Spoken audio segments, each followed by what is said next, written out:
Tonight, we begin a journey that will carry you deep into rest and plant seeds of profound peace in your mind. These are not lessons or techniques to memorize. They are ancient Buddhist teachings that gently guide you back to the peace that has always lived within you. Before we begin, feel free to share what time it is and where you're listening from. As we journey together through this timeless wisdom, you may find your breathing naturally deepening, your body naturally relaxing. This is not something you need to force. It is the natural response of a mind that finally understands its true nature. The wisdom of Zen teaches us that peace is not something we must create. It is something already here that we must uncover. Like a clear mountain lake that becomes muddy when stirred, our minds become clouded when we struggle and grasp. Settle in now. Relax. Take a slow, deep breath. And let's begin our gentle journey into rest. One of the deepest teachings in Zen Buddhism is about acceptance. Not the kind of acceptance where we pretend to like things we don't like, or where we become passive and stop caring. True acceptance is something much more profound. It is the practice of meeting reality exactly as it is, without adding the extra layer of suffering that comes from wishing things were different. When something difficult happens in our lives, we often respond in two ways. First, there is the actual difficulty itself. Then there is our resistance to that difficulty, our mental argument with reality about how things should not be this way. Zen teaches us that while we may not be able to control the first part, we have complete freedom over the second. And it is often the second part, our resistance, that causes us the most pain. Think of it this way. If you are walking barefoot and you step on a small stone, there is a moment of discomfort. That is the first part, the actual pain. But then the mind often adds a second layer. Why was that stone there? Who should have cleared this path? Why does this always happen to me? This mental commentary doesn't make the foot feel any better. It only adds frustration and tension to what was already uncomfortable. Acceptance in Zen means learning to work with what is actually here, rather than exhausting ourselves by fighting what has already happened. When we stop arguing with reality, something interesting occurs. We discover a natural peace that was hidden beneath all that struggling. We find we have energy available to respond wisely, energy that was previously consumed by resistance. This teaching about acceptance extends into every corner of our lives. It changes how we meet loss, how we respond to change, how we handle the gap between our expectations and our actual experience. When we learn to accept what is, we don't become passive. We become free. Free to act from wisdom rather than from the panic of not wanting things to be as they are.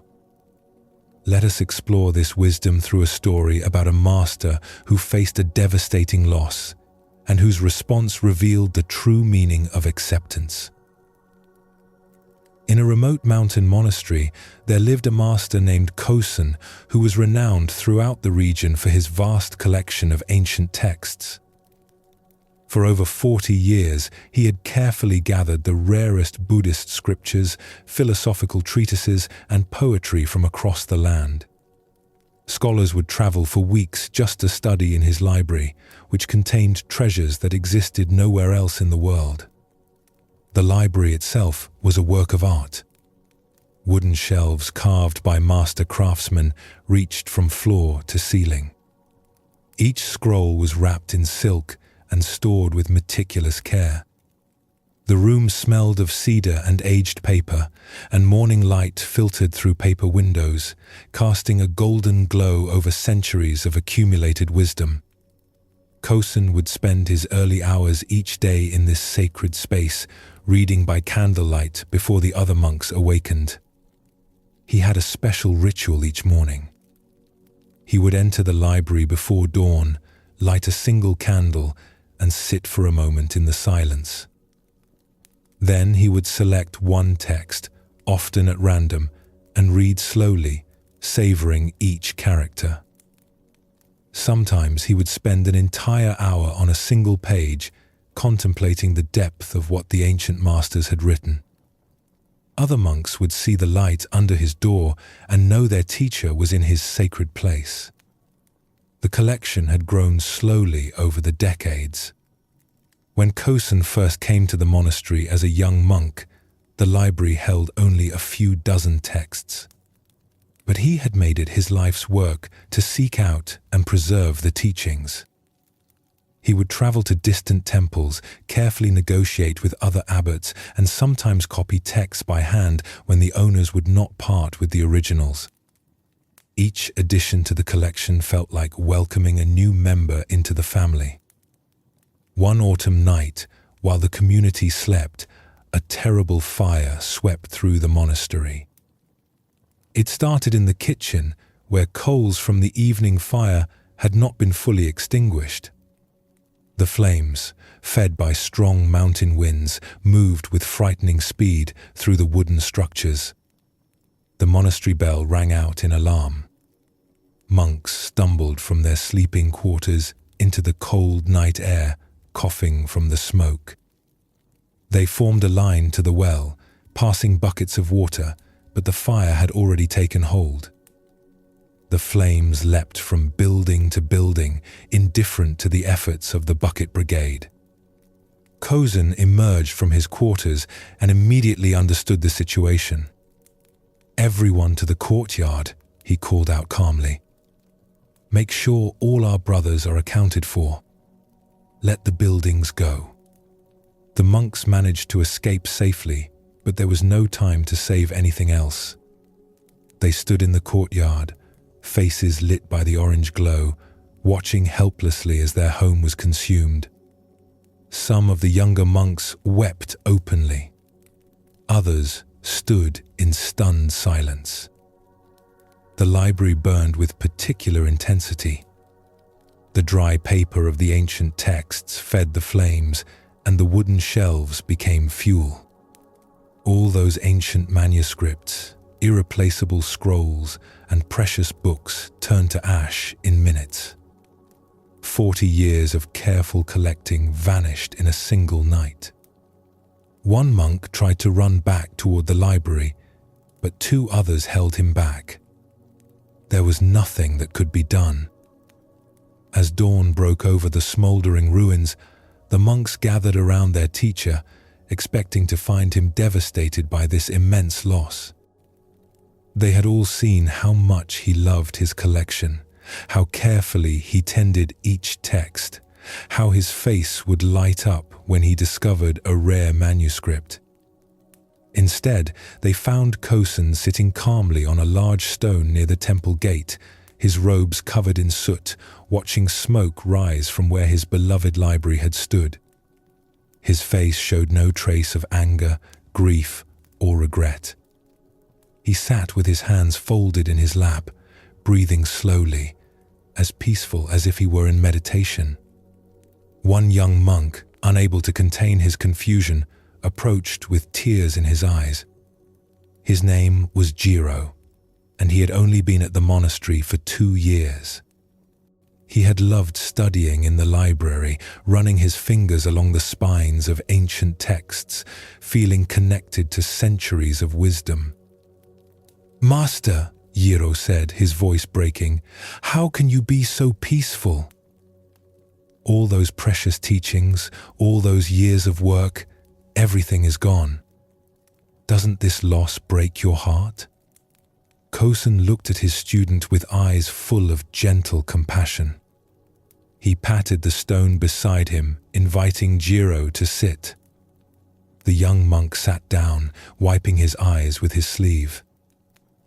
"My dear friend," Kosen said softly, "those books contained wonderful words about truth.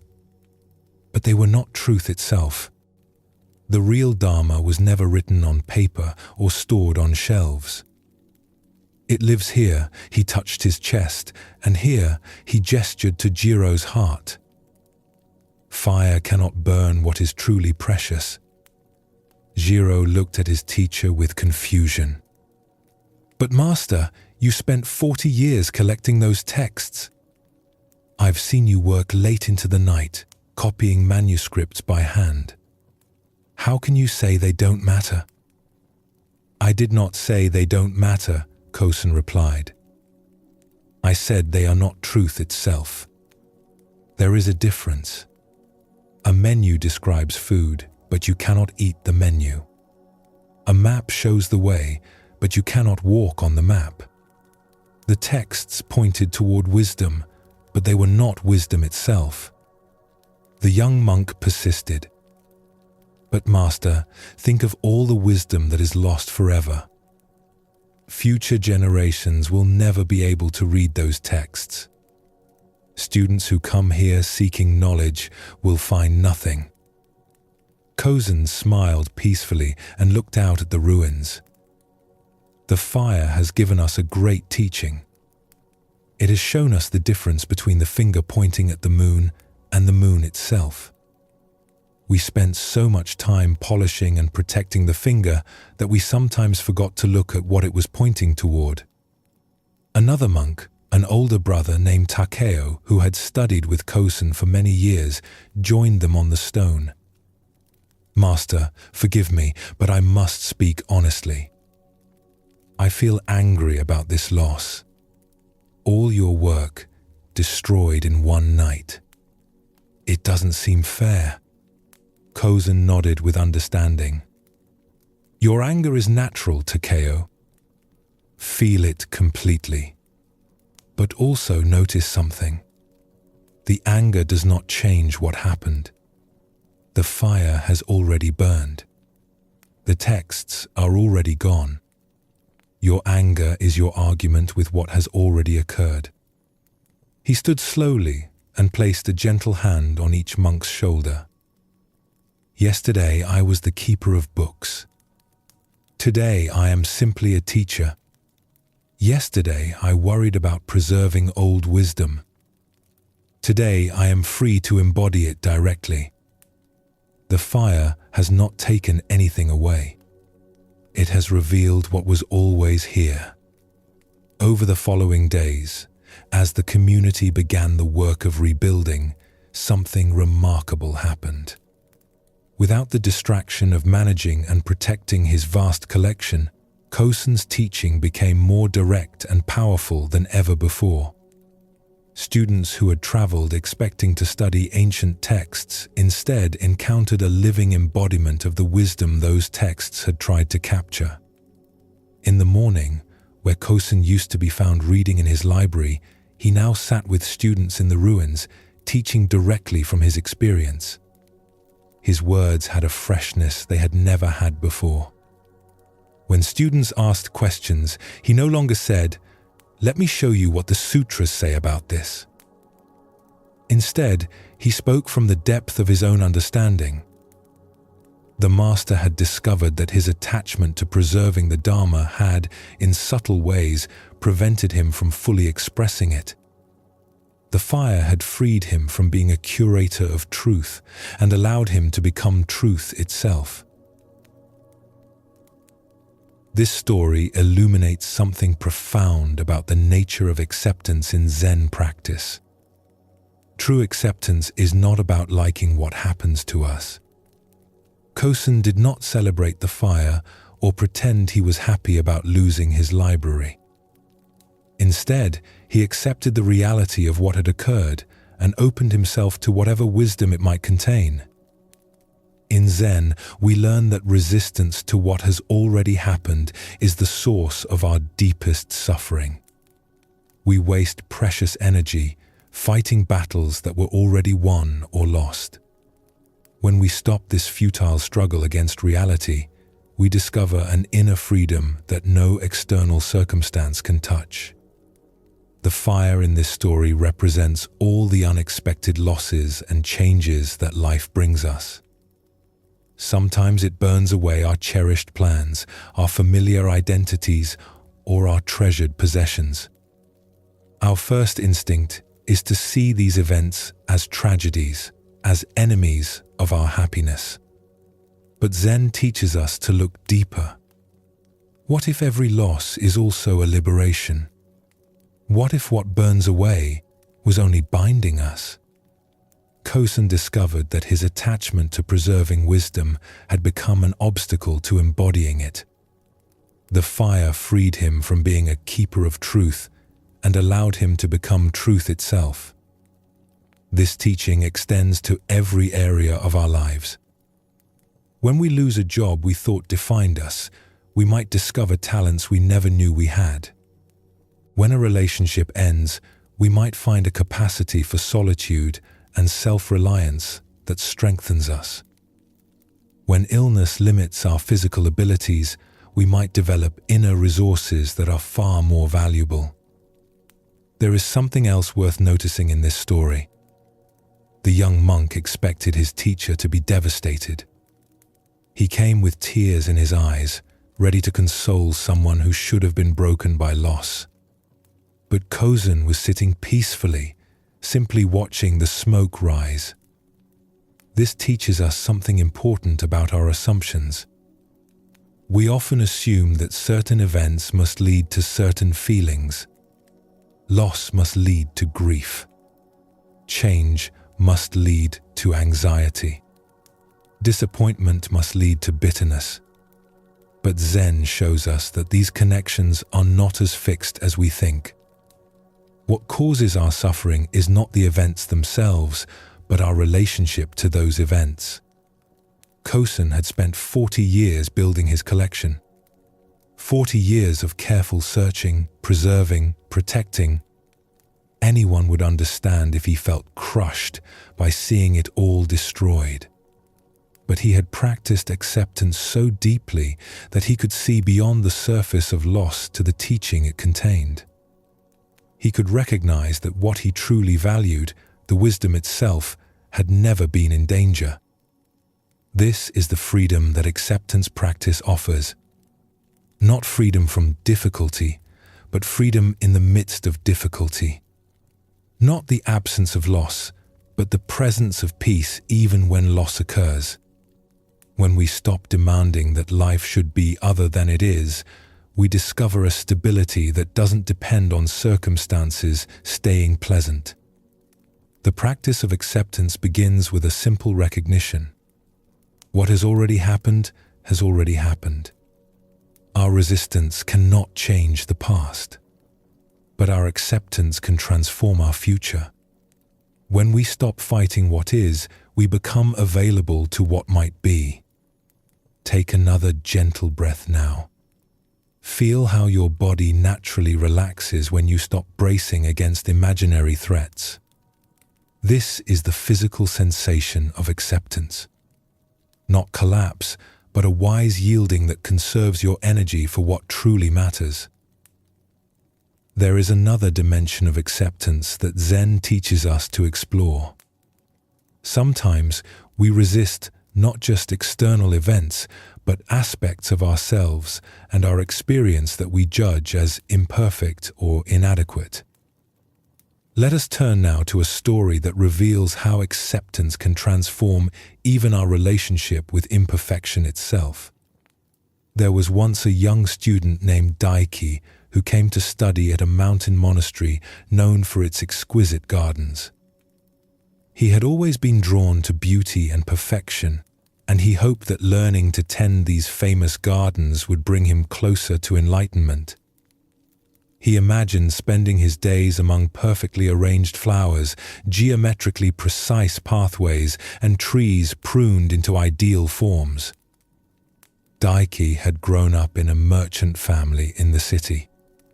His father sold fine ceramics, and from a young age, Daiki had been trained to recognize quality and spot imperfections. A crack in a bowl, a slight unevenness in glaze, these were things to be avoided, corrected, or discarded. He brought this same eye for perfection to his spiritual practice. On his first morning at the monastery, The head gardener, an elderly monk named Soshin, led Daiki on a tour of the grounds. They walked through sections of remarkable beauty where everything seemed to grow in perfect harmony. Cherry trees formed elegant arches over stone pathways. Moss-covered rocks in patterns that looked almost intentional. Streams flowed with gentle musical sounds over carefully placed stones. Soshin moved slowly, stopping frequently to observe small details. He would crouch down to examine a particular flower or pause to listen to the sound of water flowing over stones. His weathered hands would occasionally reach out to adjust a branch or remove a fallen leaf. Daiki tried to memorize everything, taking mental notes about which plants grew where, how the paths were designed, and how the elements worked together. "This is the formal garden," Soshin explained. "We have maintained it for 300 years. Each generation of gardeners adds their care to what came before." Daiki felt inspired. This was exactly the kind of perfection he had hoped to learn about. Every element was precisely placed. Every plant was healthy and well tended. It was like a living work of art. But as they continued their walk, they came to a section that seemed forgotten or neglected. Here, plants grew wild and seemingly random. Weeds pushed up between stones. Branches grew in odd directions, reaching out into pathways.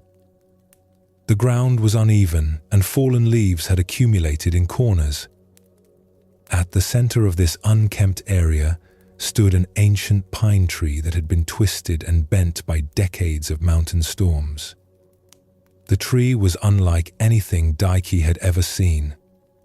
Its trunk curved in 3 directions at once, as if the tree could not decide which way to grow. Its branches reached out at strange angles, some pointing down instead of up. The bark was scarred and weathered, with deep grooves that collected rainwater. Several branches appeared to be dead, their wood bleached grey by sun and wind. Daiki stopped walking and stared at the tree with obvious distaste. It seemed so out of place, so wrong compared to the carefully tended gardens they had just walked through. He wondered why such an eyesore had been allowed to remain. "Master Soshin," he said, trying to be respectful but unable to hide his disapproval, "surely this old tree mars the beauty of your garden. Why don't you remove it and plant something more pleasing? Something that grows straight and strong like the other pines?" Soshin stopped walking and turned to face his student. Then he gazed at the twisted tree with obvious affection, the way one might look at an old friend. He was quiet for a long moment before responding. "This tree," he said softly, "is my greatest teacher. It has shown me something that all the perfect specimens could never reveal." Daiki looked confused. He glanced at the formal gardens behind them, then back at this gnarled, misshapen tree. What could this damaged tree possibly teach that a healthy one cannot? The old gardener walked closer to the twisted pine and placed his weathered hand gently on its rough bark. He stood there for a moment, as if listening to something only he could hear. "This tree has been here for over 200 years, Soshin began. "Long before this monastery was built. Long before the formal gardens were designed. It was here when this mountain was wild and untended." He traced his finger along one of the deep grooves in the bark. "This tree has survived storms that destroyed younger, straighter trees. See how it bends? That is not weakness. That is wisdom. It has learned to yield to the wind rather than resist it. It has bent without breaking, adapted without losing its essential nature." Soshin walked around the tree slowly, gesturing to different features. Every curve in its trunk tells a story of resilience. This curve here? That was the year of the Great Typhoon, when winds tore across this mountain for 3 days. A straight tree would have snapped. This one bent and survived. He pointed to another section. And this branch that grows downward instead of up? That was its response to a landslide that covered part of its roots. It found another way to gather sunlight. Every twisted branch speaks of creative response to difficulty. The old gardener looked at his young student with eyes full of warmth. The straight trees in the formal garden are beautiful, yes, but their beauty is dependent on perfect conditions. They must be protected from strong winds, given ideal soil, pruned regularly to maintain their shape. We create those conditions for them, and in return they give us the beauty we desire. He turned back to the twisted pine. But this old tree has found its own way to be beautiful despite imperfect conditions. Perhaps because of them. It has never had our help, our protection, our careful tending. Yet here it stands, alive and strong after 2 centuries. Soshin led Daiki to a stone bench that had been placed facing the tree. The bench itself was weathered and covered with lichen, as if it too had been there for many years. He invited his student to sit. For the next week, Soshin said, I want you to spend 1 hour each morning simply sitting with this tree. Don't try to fix it or improve it. Don't judge it or wish it were different. Simply be present with it as it is. Observe it. Notice what you notice. Daiki felt disappointed. He had come to learn about creating beauty, about the principles of garden design, about how to achieve perfection. Sitting and staring at an ugly tree seemed like a waste of time. But he trusted his teacher and agreed to the practice. The first morning was difficult. Daiki sat reluctantly on the stone bench, arms crossed, his mind filled with criticism. The tree looked broken to him, a symbol of everything that goes wrong when things are not properly maintained. He spent most of the hour planning how the garden could be improved once this unsightly specimen was removed. Perhaps a stone lantern could be placed here instead, or a carefully pruned azalea bush. The second morning was much the same. He sat, he looked, he judged. The tree remained ugly in his eyes. He began to feel frustrated with the exercise. What was the point? Any fool could see this tree was damaged and unattractive. But on the third morning, something small began to shift. As the sun rose, its early light caught the deep grooves in the bark at a particular angle, creating patterns of shadow and illumination that were unexpectedly beautiful. The rough texture looked almost like a landscape, with valleys and ridges catching the gold of morning. Daiki found himself leaning forward slightly, interested despite himself. He had never really looked at bark before, never paid attention to its texture and pattern. The straight trees in the formal garden had smooth, uniform bark. But this bark told a story in its irregularity. On the 4th day, a light rain fell during his sitting time. Daiki watched as water collected in the grooves of the bark, forming tiny streams that trickled down the trunk. A small bird landed on one of the twisted branches and drank from a natural bowl that had formed where a branch met the trunk. The bird sang briefly, then flew away. Daiki realized that the tree's unusual shape had created a perfect drinking spot for birds. A straight tree would not have this feature. On the 5th morning, he noticed a spider's web strung between 2 of the downward growing branches. The web was covered in dew, and each droplet caught the morning light, making the web look like a necklace of tiny jewels. The unusual angles of the branches provided perfect anchor points for the web. Again, a straight tree could not offer this. By the end of the week, Daiki found himself looking forward to his morning time with the tree. He began arriving a few minutes early, eager to see what he might notice that day. The tree had become familiar to him, almost like an old friend.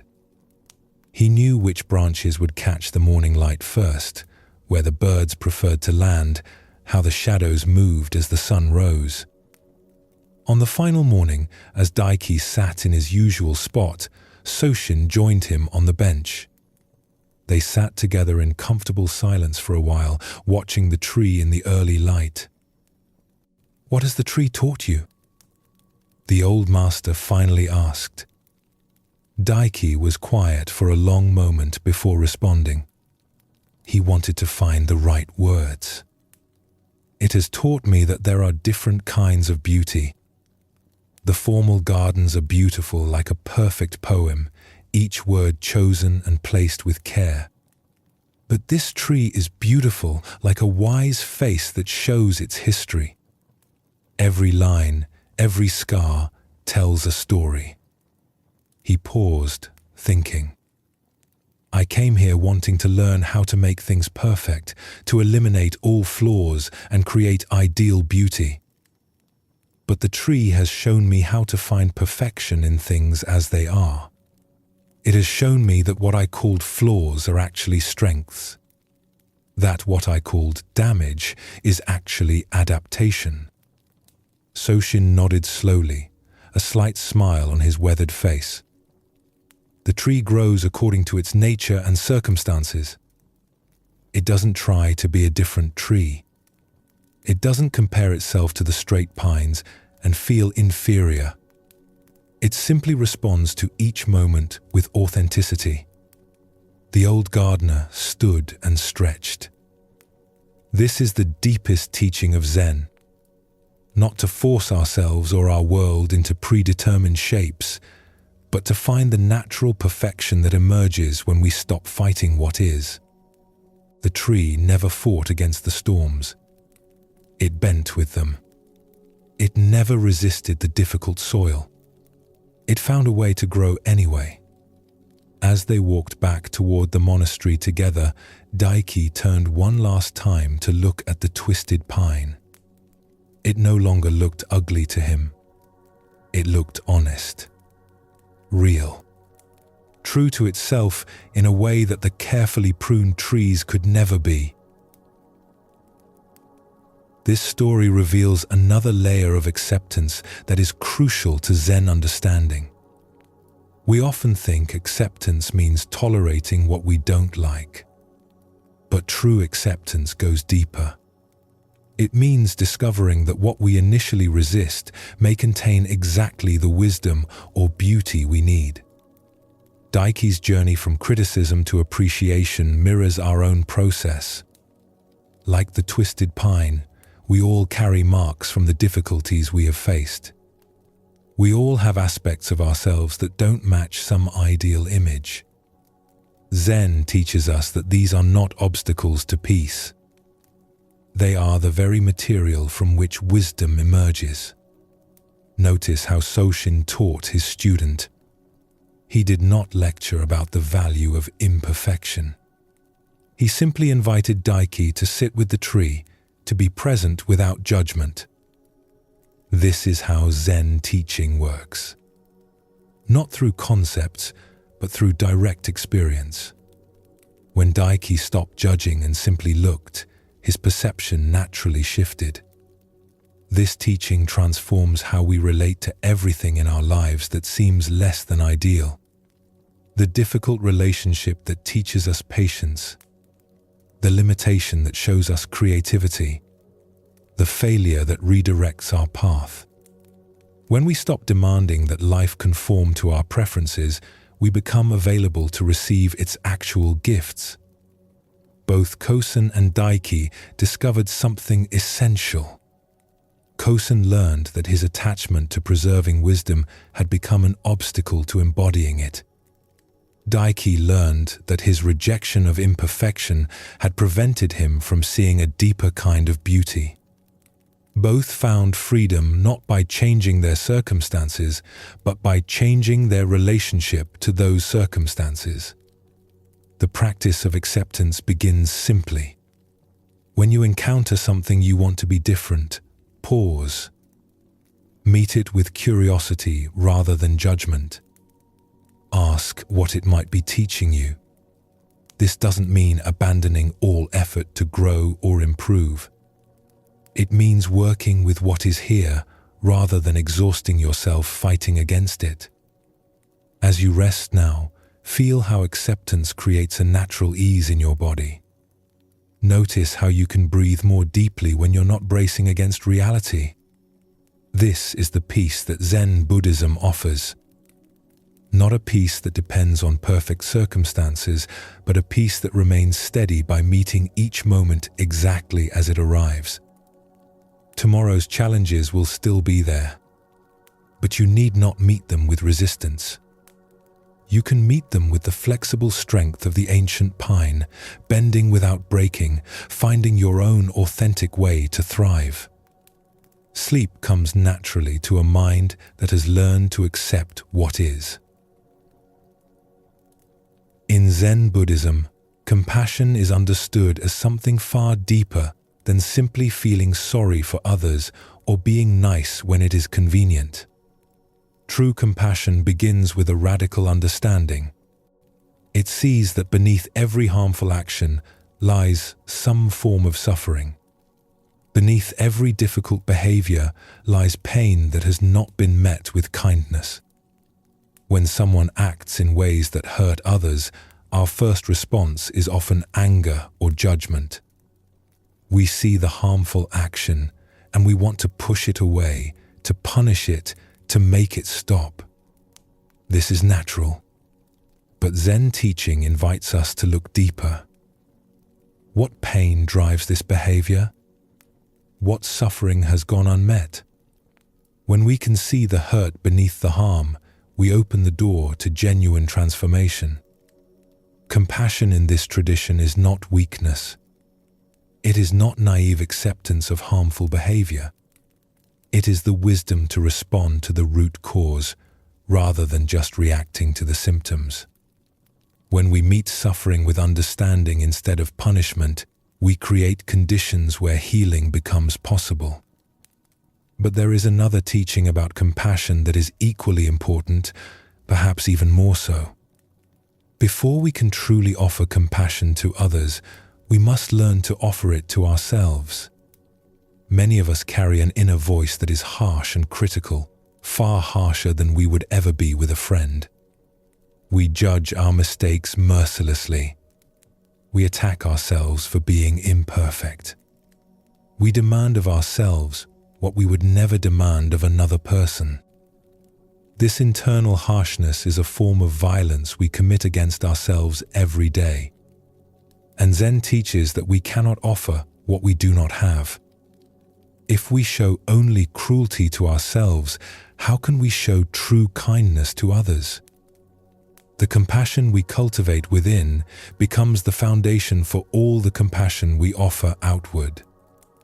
Let us explore this wisdom through a story about a man who discovered that compassion has the power to transform even the most difficult situations.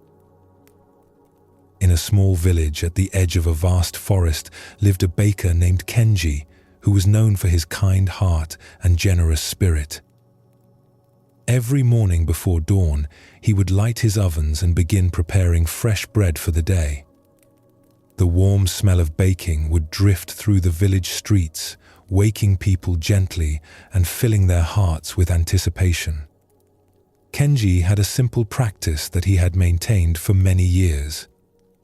He would always bake a few extra loaves each day and leave them on a wooden shelf outside his shop with a small sign that read, "For those who need them." Travelers, poor families, and anyone who was hungry could take what they needed without having to ask or explain their circumstances.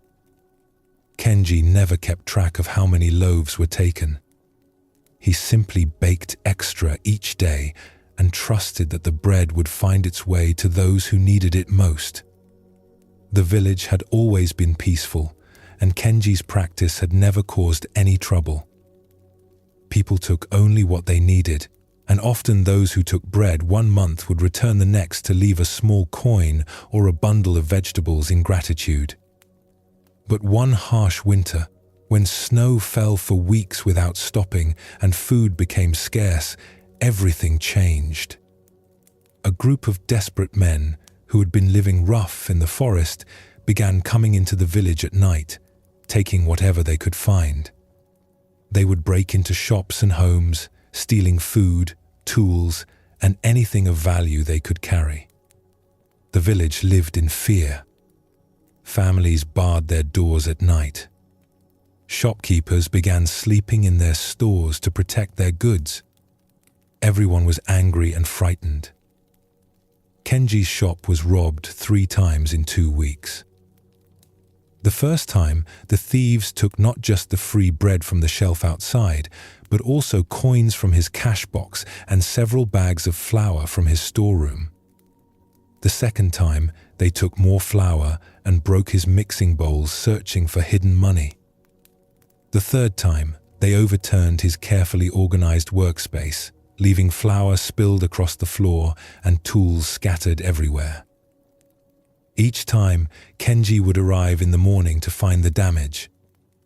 He would quietly clean up, repair what he could, and begin baking again. He did not complain to his neighbors or report the thefts to the village elder. He simply continued his work. The other villagers were outraged on Kenji's behalf. They came to his shop with advice and anger. "You must stop leaving bread outside," they told him. "You're just encouraging them. Put bars on your windows. Get a large dog to guard your shop at night. Show these criminals that you won't be an easy target." But Kenji continued his practice. Each morning he would clean up any damage from the night before, bake his bread as usual, and still leave extra loaves on the shelf outside. The loaves disappeared even more quickly now, often within minutes of being placed there. His neighbors thought he was foolish. "They're stealing from you," they said. "They're taking advantage of your kindness. Why do you keep feeding them?" Kenji would only smile gently and say, "Someone is hungry. That is all I know for certain." One particularly cold night, Kenji was working late in his shop, preparing dough for the next day's baking. The work was soothing to him. His hands knew the rhythm of kneading without thinking. Push, fold, turn. Push, fold, turn. The repetitive motion calmed his mind. He heard a sound at his front door. A scraping, scratching sound of someone trying to work the latch. Kenji's heart beat faster, but he did not feel afraid. He felt something else. Curiosity, perhaps. Or sadness for whoever was so desperate they would risk breaking into a shop while the owner was still inside. He walked to the door and opened it himself. 3 men stood there in the darkness, their faces gaunt with hunger and their clothes torn from living rough in the winter forest. They had clearly come to steal again, but they froze when they saw Kenji looking at them directly. They had expected to find the shop empty. They had not expected to face the man they had been robbing. For a long moment, no one moved or spoke. The 3 men stared at Kenji, and Kenji looked back at them with calm eyes. "You must be very hungry," Kenji said softly, "to be out on such a cold night." The men didn't know how to respond. They had expected anger, perhaps violence. They had certainly not expected kindness. The youngest of the 3 looked ready to run. The oldest, who seemed to be their leader, stood very still, his eyes wary and confused. I have fresh soup cooking on the stove, Kenji continued, his voice gentle. And there's warm bread just out of the oven. Would you like to come in and eat? The oldest man looked suspicious. Why would you help us? Don't you know who we are? We're the ones who've been taking from you. Kenji nodded calmly. I know. And I can see that you take only what you need to survive. A man doesn't steal bread because he's evil. He steals bread because he's hungry. He stepped aside and gestured for them to enter. The winter is hard for everyone, but it doesn't have to make us into enemies. Slowly, cautiously, the three men entered the warm bakery.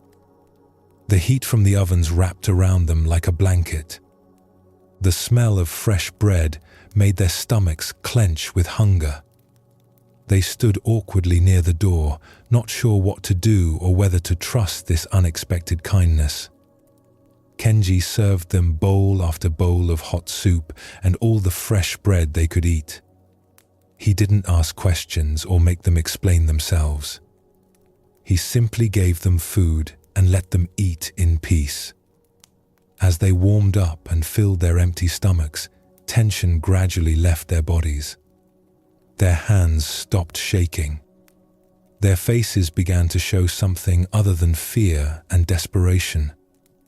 When they had eaten their fill, they began to talk. Not because Kenji asked, but because his quiet presence made them feel safe enough to speak. They told him their stories. They had all worked at the iron mine in the next valley. When the mine closed suddenly, they lost their jobs. With no work available and their savings gone, they had been forced to leave their homes and live in the forest. We tried begging at first, the youngest one said, his eyes downcast with shame. But the villagers chased us away. They said we were lazy, that we should find work. But there is no work. We looked everywhere. We never wanted to hurt anyone, the middle one added. We just didn't want to starve. Kenji listened to all of this with deep attention. When they finished speaking, he sat quietly for a moment, thinking. Then he made an offer that astonished them. I could use help with the early morning baking, he said. The work is hard and the hours are long. You would need to be here before dawn each day. But there's always enough food, and there's a room above the shop where you could sleep. If you're willing to work, you're welcome to stay. The three men looked at each other in disbelief. They had come to steal from this man, and he was offering them jobs and shelter. The oldest man shook his head slowly, tears forming in his eyes. Why would you trust us? We've robbed you 3 times. Kenji smiled gently. Because I believe that people do better when they're given the chance to do better. You stole because you were desperate. But desperation isn't who you are. It's just a situation you were in. And now you have the chance to be in a different situation. The men stayed. They worked harder than any employees Kenji had ever had, grateful beyond words for the chance to earn an honest living again. They were up before dawn each day, their hands white with flour, their faces showing the satisfaction that comes from honest work. Within a few months, the bakery was more prosperous than it had ever been. The village became peaceful again.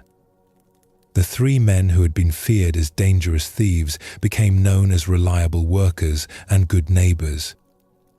Years later, when people would ask Kenji why he had chosen kindness over punishment, he would say, fear creates more fear. Anger creates more anger.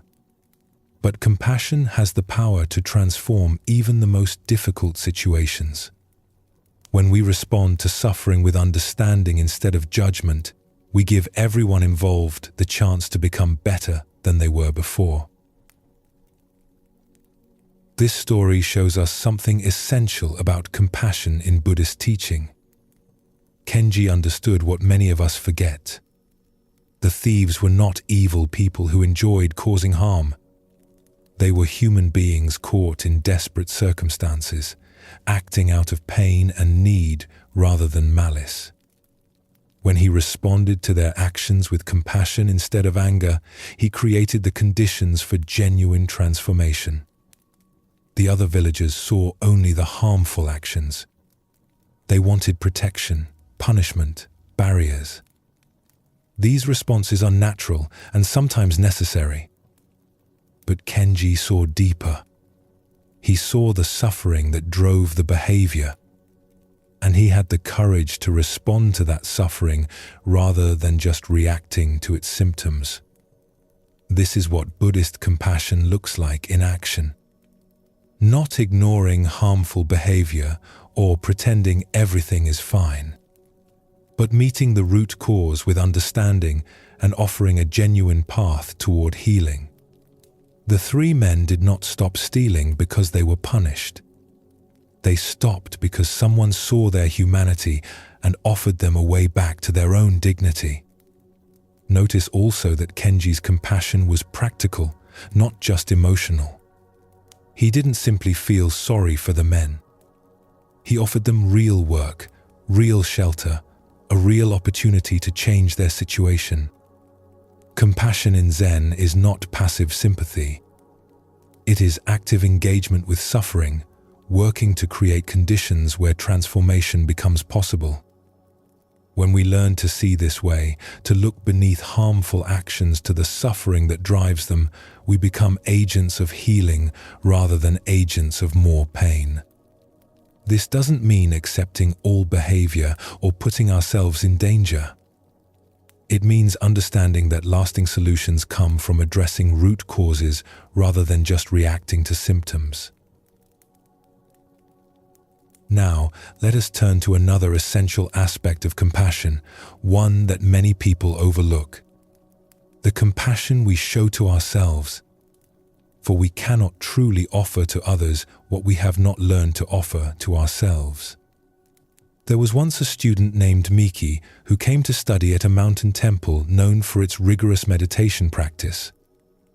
She had heard stories about monks there who could sit in perfect stillness for hours, their minds clear and calm, their practice strong and unwavering. She wanted desperately to achieve this same level of mastery. Miki had always been someone who demanded a lot from herself. As a child, she had been praised for her discipline and criticized for her mistakes. She learned early that love and approval came through achievement and perfection.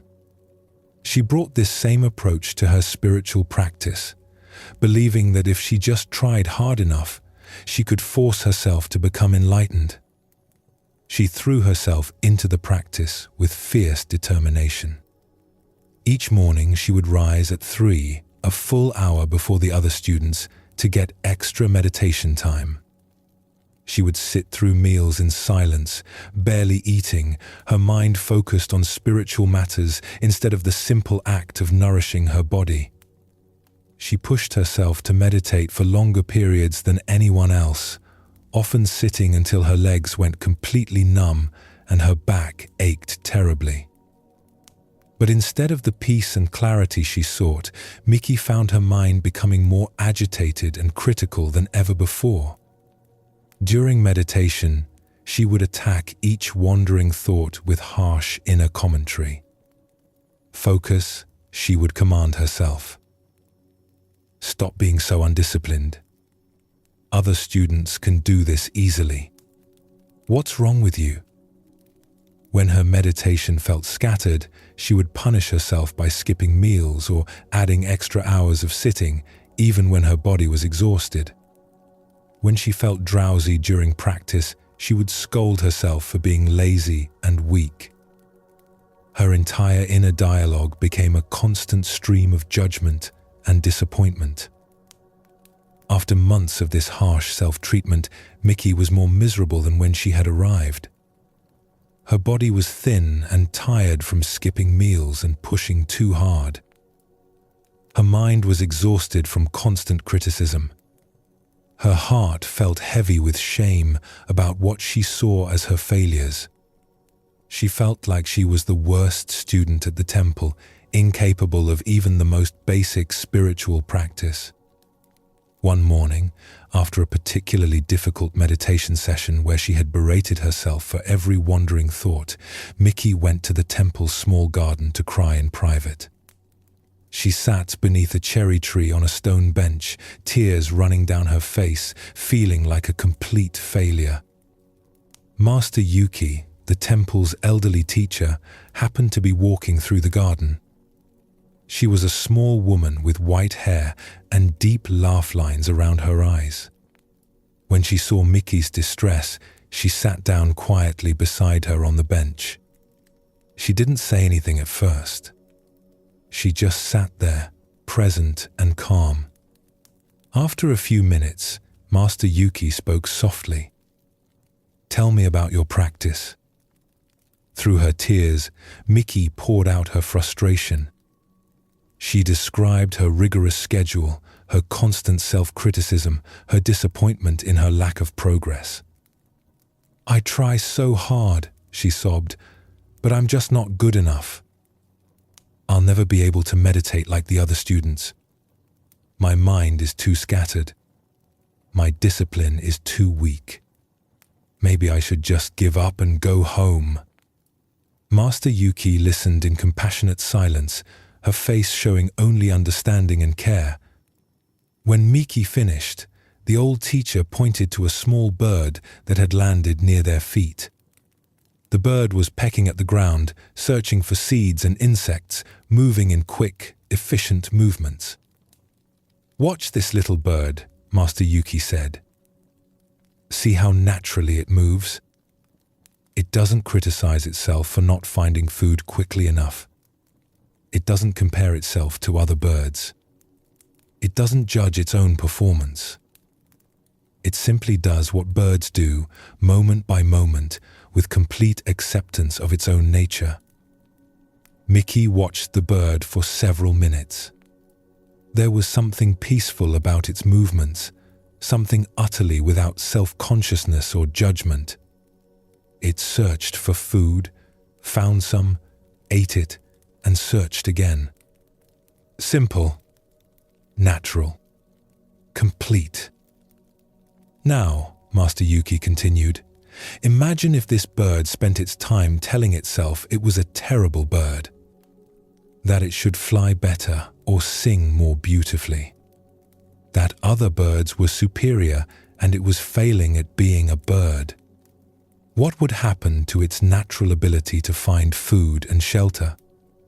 What would happen to its simple joy in being alive?" Mickey understood immediately. It would be too busy criticizing itself to do what it naturally knows how to do. Master Yuki nodded. "You came here to learn peace and compassion. But the first place to practice these qualities is with yourself. How can you offer kindness to others if you show nothing but harshness to your own heart? How can you find peace in meditation if you're at war with your own mind?" The teacher's voice was filled with gentle warmth. The path to awakening is not about becoming perfect. It's about becoming kind. First to yourself, then to all beings. Your mind will wander during meditation. That's what minds do. They wander. The practice is not to stop this wandering, but to notice it with the same gentle affection you would show a beloved child who gets distracted while learning something new. She stood up slowly, preparing to continue her walk through the garden. When the child falls while learning to walk, do you yell at the child for falling? Do you call the child lazy and worthless? No. You help the child up with encouragement. You celebrate each small step. This is how you should treat your own mind as it learns to settle and become still. From that day forward, Miki changed her entire approach to practice. Instead of commanding her mind to focus, she would gently invite it back to the breath. Instead of criticizing wandering thoughts, she would acknowledge them with simple phrases like thinking or planning, and return to her meditation with kindness rather than force. When her body felt tired, instead of pushing through with grim determination, she would adjust her posture or take a brief break, treating her physical needs with respect. When emotions arose during sitting, instead of judging them as obstacles, she would breathe with them compassionately as she might comfort a friend in distress. The transformation was remarkable. Within weeks, Miki's meditation became naturally deeper and more peaceful. Her mind, no longer under constant attack, began to settle into the stillness she had been seeking. More importantly, the harsh inner critic that had tormented her for so long gradually softened into a voice of gentle encouragement and support. Her body became healthier as she started eating properly again. Her face, which had been tight with stress, became soft and open. Other students noticed the change and began asking her what had shifted. She would tell them simply, "I stopped going to war with myself. I started treating myself the way I would treat a dear friend." Years later, Miki became known as a compassionate teacher herself, someone who could help struggling students find their way to genuine peace.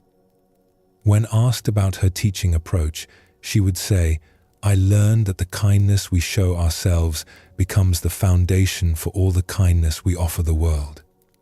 We cannot give what we do not have. And we cannot find peace through violence, even when that violence is directed at ourselves." This story illuminates one of Buddhism's most essential teachings. Before we can truly help others or find lasting peace, we must learn to treat ourselves with the same gentleness and understanding we would offer to someone we deeply love. Most of us carry an inner critic that is harsher than we would ever be to a friend. This internal cruelty prevents us from accessing our natural wisdom and peace. Miki's journey shows us that self-compassion is not self-indulgence or making excuses for laziness. It's the recognition that we learn and grow more effectively in an atmosphere of kindness than in an atmosphere of constant judgment. When we stop waging war against our own imperfections, our minds naturally settle into the peace that was always there beneath the conflict. Master Yuki's teaching about the bird points to something profound. Animals don't carry this burden of self-criticism. They simply are what they are, doing what they do, without the extra layer of judgment we humans add. When we can approach our own experience with this same natural acceptance, we discover that peace is not something we achieve through force. It's something we allow by ending our internal violence. The Buddhist path teaches us that suffering often comes from our resistance to our own experience. When Miki fought against her wandering mind, she created more suffering than the wandering thoughts themselves ever could. When she learned to accept her mental patterns with kindness, the very same mind that had seemed chaotic began to reveal its natural clarity. Take a gentle breath and feel how this understanding creates a softening in your body. Notice what it might be like to meet your own imperfections with the same compassion you would offer a struggling friend. This is not lowering standards or giving up on growth. This is recognizing that love is a more powerful force for transformation than fear. The compassion that begins with ourselves naturally extends outward to embrace all beings. When we stop judging our own struggles, we become more patient with the struggles of others. When we learn to forgive our own mistakes, we develop the capacity to forgive those who have hurt us. When we discover that our own suffering deserves understanding rather than punishment, we begin to see that the same is true for everyone. Both Kenji and Miki discovered something essential about the nature of compassion in Zen Buddhism. Compassion is not just a pleasant feeling or a moral obligation. It is a deep understanding of the shared nature of suffering and a commitment to respond to that suffering with wisdom rather than judgment. Kenji saw that the thieves' harmful actions came from their own pain. Miki learned that her harsh self-criticism was creating the very suffering it claimed to be solving. Both found freedom by meeting suffering with understanding rather than punishment. This is the gift that Buddhist teachings offer, a way of relating to difficulty that doesn't add more pain to what is already painful. When we learn to respond with compassion, both to others and to ourselves, we stop being agents of additional suffering in the world. We become sources of healing instead. As you rest now, feel how this teaching settles in your heart. Notice any places where you might be holding yourself with harshness rather than kindness.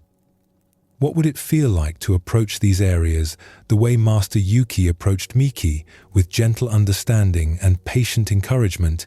The peace that comes from this practice is profound because it doesn't depend on being perfect. It depends only on being kind.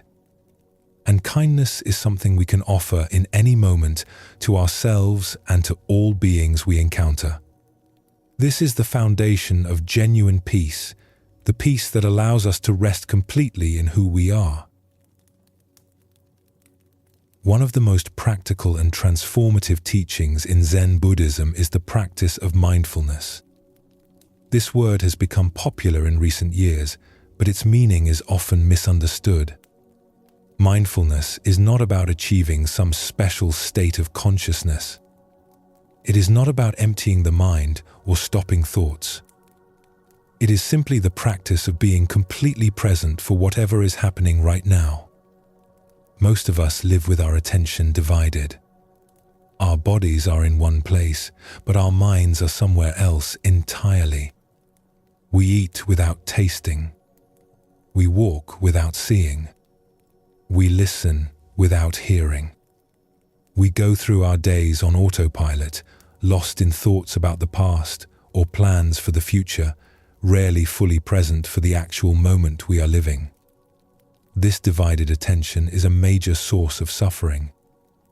When our minds are always elsewhere, we never feel fully satisfied or at peace.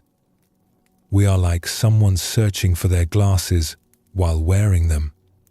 What we seek is already here, but we cannot see it because we are not looking at where we actually are. Zen teaches us that peace is not found by changing our circumstances or achieving some future goal. It is found by learning to be completely present for this moment, exactly as it is. When we bring our full attention to whatever we are doing, even the most ordinary activities become rich and meaningful. A simple cup of tea becomes profound. A walk becomes meditation. A conversation becomes genuine connection. The practice of mindfulness is not complicated. It does not require special equipment or unusual abilities. It simply asks that we show up completely for our own lives, that we stop postponing our attention, waiting for some better moment to begin paying attention. This moment, right now, is the only moment we ever actually have. Let us explore this teaching through a story about a man who discovered that he had been missing his entire life by never being fully present for it. There once lived a young tea merchant named Taro who traveled from village to village selling the finest teas from distant mountains. His cart was filled with carefully wrapped packages of green tea, black tea, and rare flowering teas that bloomed like underwater flowers when steeped in hot water. Taro took great pride in his knowledge of tea and his ability to match each customer with the perfect blend for their taste. He had learned the tea trade from his father, who had learned it from his father before him. Taro could tell the quality of tea leaves by their appearance, their aroma, their texture between his fingers. He knew which teas came from which mountains, which were picked in spring and which in autumn, which were best for morning and which for evening. But Taro had a problem that he barely recognized. His mind was always somewhere else. While walking through one village, he would be thinking about the next village he needed to reach. While talking to customers about tea, he would be calculating profits or worrying about the weather for tomorrow's travel. While eating his evening meal, he would be planning the next day's route or replaying conversations from earlier in the day. This constant mental activity made Taro feel tired and scattered. He would often arrive in a new village, only to realize he couldn't remember anything about the journey there. The road had passed beneath his feet, but he had seen none of it. He would finish conversations with customers and immediately forget their names or what they had purchased. His life felt like a blur of constant motion without any real satisfaction or peace. Despite his success as a merchant, Taro felt empty. Each day was the same. Wake up, pack the cart, travel to the next village, sell tea, eat a quick meal, sleep, and start again. He kept thinking that happiness would come when he earned enough money, or when he could afford to slow down, or when he finally reached some undefined point in the future where his life would truly begin. One evening, as winter approached and the days grew shorter, Taro arrived in a mountain village just as the sun was setting. He was exhausted from a long day of travel and eager to find lodging for the night. As he walked through the quiet streets pulling his cart, he noticed a small tea house with warm light glowing from its windows. Inside, he could see an elderly woman sitting alone at a low table, slowly preparing tea with careful, deliberate movements. Something about her presence caught Taro's attention. She seemed completely absorbed in what she was doing, as if nothing else in the world existed except the tea ceremony unfolding before her. Taro knocked gently on the door and asked if he might shelter there for the night. The woman, whose name was Sachiko, welcomed him warmly and invited him to sit while she finished preparing the tea. She moved with a slowness that seemed almost ceremonial, but there was nothing stiff or formal about it. Each gesture appeared natural, effortless, complete. "I am a tea merchant," Taro said as he settled his tired body onto a cushion. "I have teas from all over the region.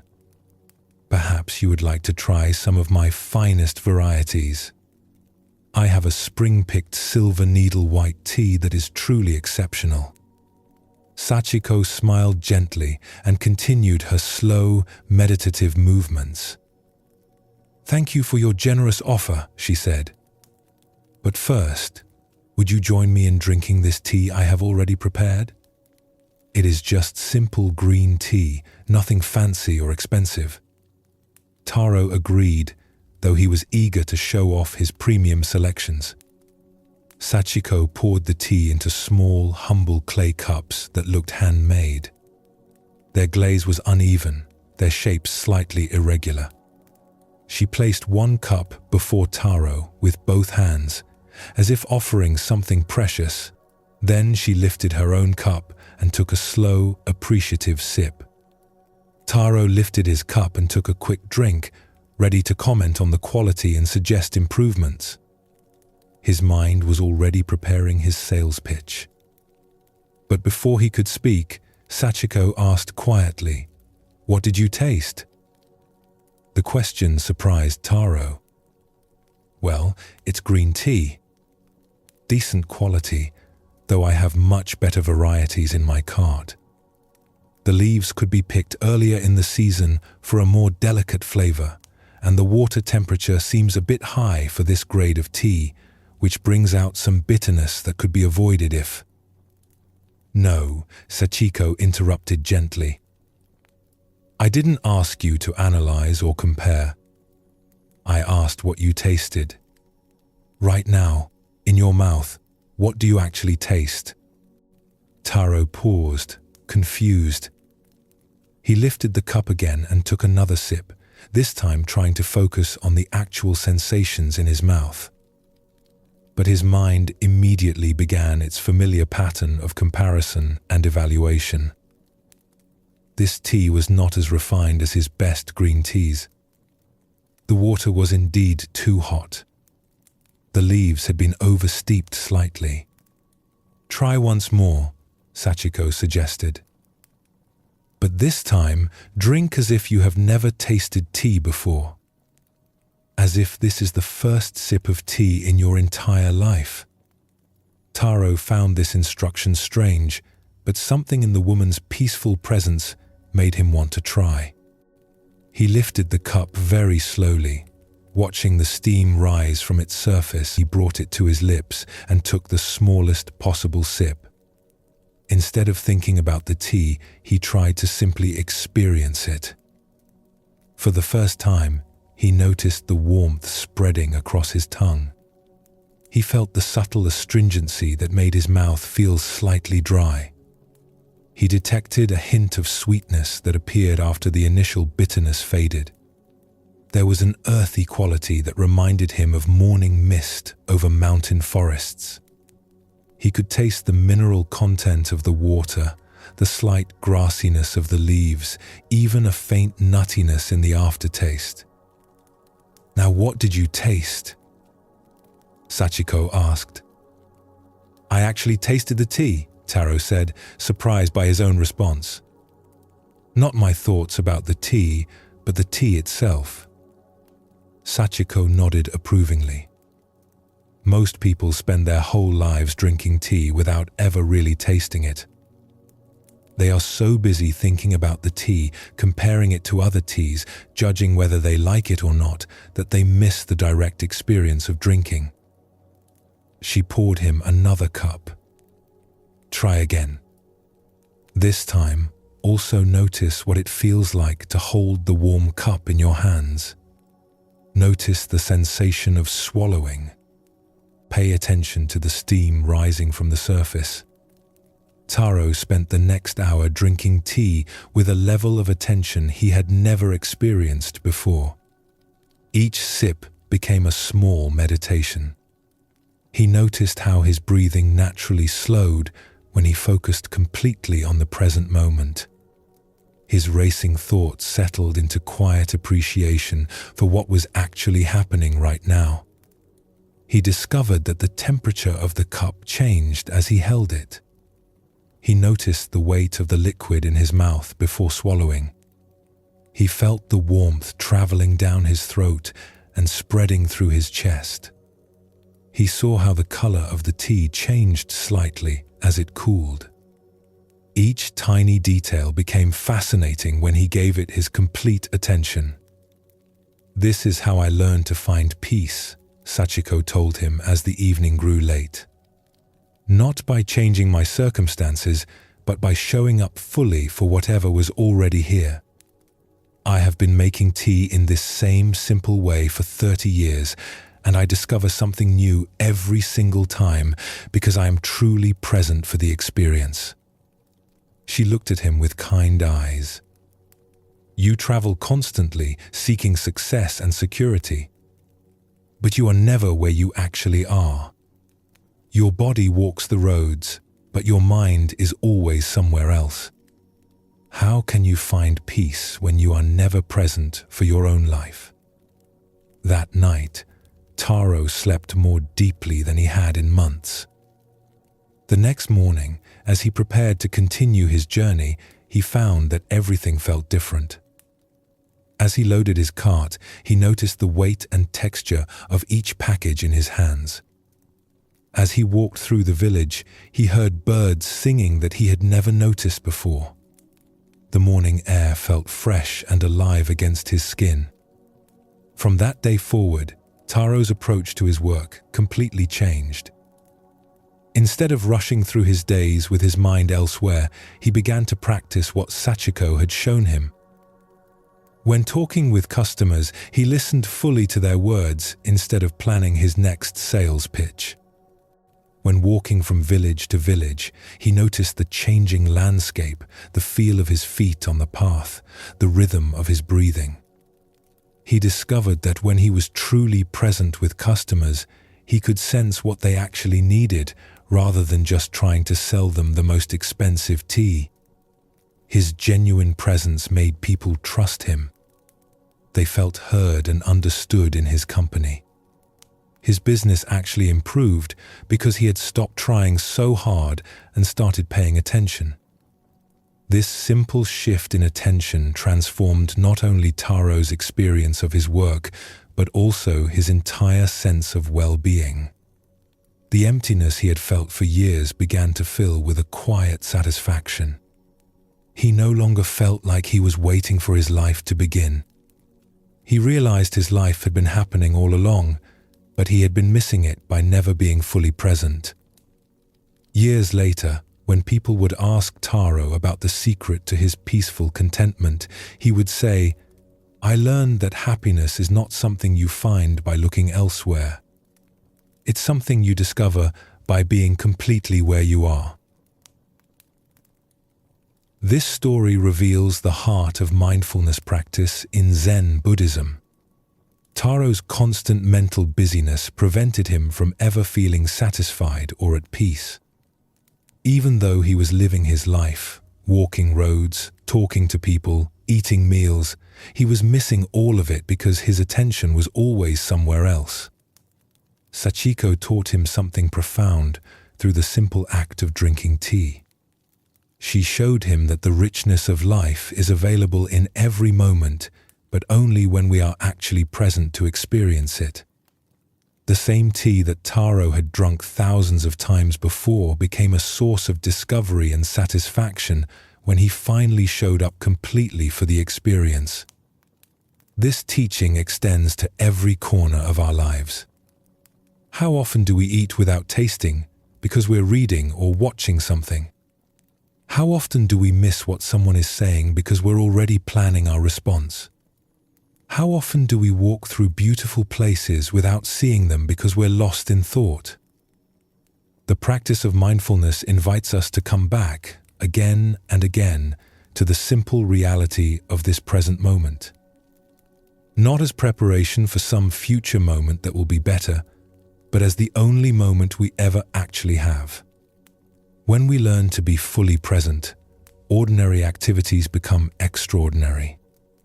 The simple act of drinking tea, walking a path, or listening to another person becomes rich with meaning and satisfaction. Taro discovered that he had been postponing his life, always waiting for some future time when things would be different and he could finally be happy. But Sachiko showed him that the only time available for happiness is right now. Not later, after we achieve our goals or solve our problems. Right now, in this breath, in this step, in this moment of awareness. The practice of mindfulness is sometimes misunderstood as a technique only for peaceful moments. But Zen teaches us that presence is even more important during difficult times. Let us explore how mindfulness can transform our experience even when facing loss and grief. In a mountain village, there lived a master named Josen, who was known throughout the region for his ability to remain calm and centered no matter what was happening around him. Students would come from distant temples to learn from him, hoping to discover the secret of his unshakable peace. Master Josen's temple was a place of harmony and order. The daily routine was predictable and serene. Meditation in the morning, work in the gardens during midday, study in the afternoon, and evening ceremonies as the sun set. The community lived in rhythm with the seasons, each day flowing naturally into the next. Josen had been teaching at this temple for 20 years. He had trained many students, all of whom respected him deeply. But his most devoted student, a young monk named Kaku, was struggling with doubt about his teacher's reputation. Kaku had been living at the temple for 2 years, and while he found Master Josen to be wise and kind, he had never seen him face any real difficulties.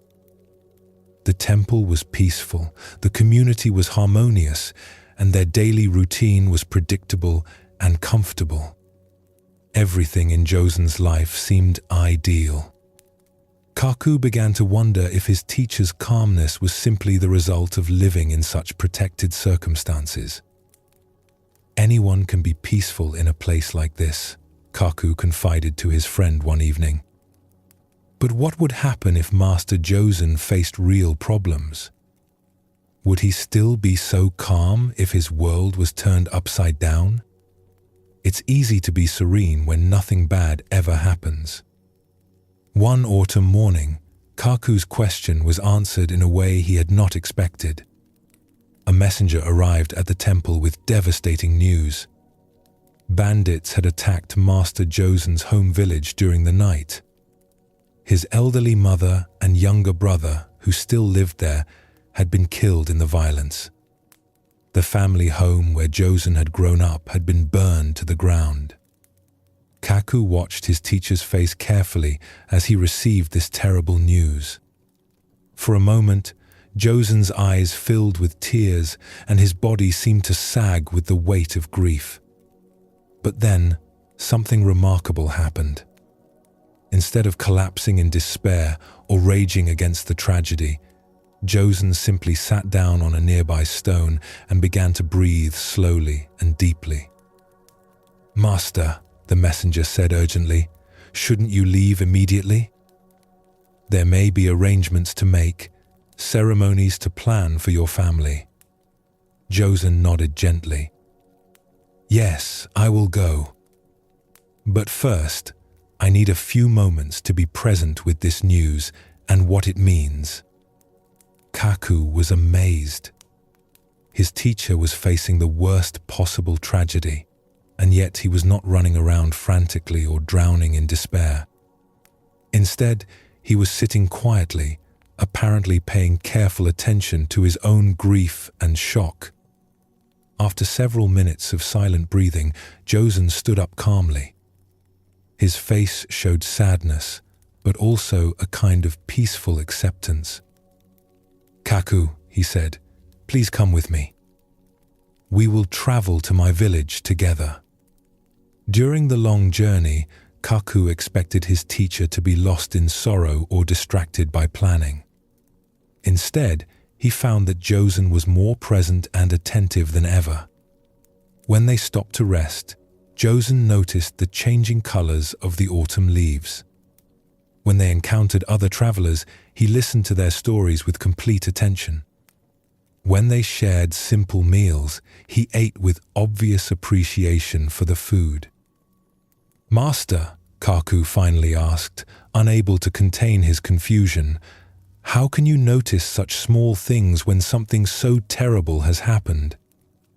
Shouldn't you be too upset to pay attention to autumn leaves and simple meals?" Josen stopped walking and looked at his student with eyes that held both deep sadness and profound peace. "Kaku, this is exactly when mindful attention matters most. When we're overwhelmed by tragedy, our first instinct is to escape from the present moment. We get lost in thoughts about what we should have done differently, or we imagine all the ways the future will be ruined by this loss." He gestured to the forest path they were walking. But escaping into mental stories about the past or future doesn't help anyone. My mother and brother are gone, and no amount of mental anguish will bring them back. What I can do is honor their memory by staying fully present for whatever needs my attention right now. Josen picked up a fallen leaf and studied its intricate pattern of veins. If I spend this journey lost in thoughts of regret or worry, I miss the opportunity to appreciate the beauty they would have wanted me to see. If I'm too distracted by grief to listen carefully to the people we meet, I might miss chances to help someone who needs it. He looked directly at Kaku.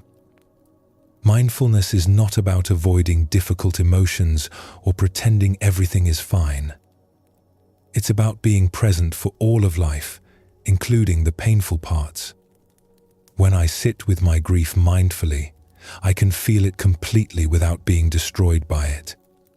When I stay present even in sorrow, I remain available to respond wisely to whatever needs my care.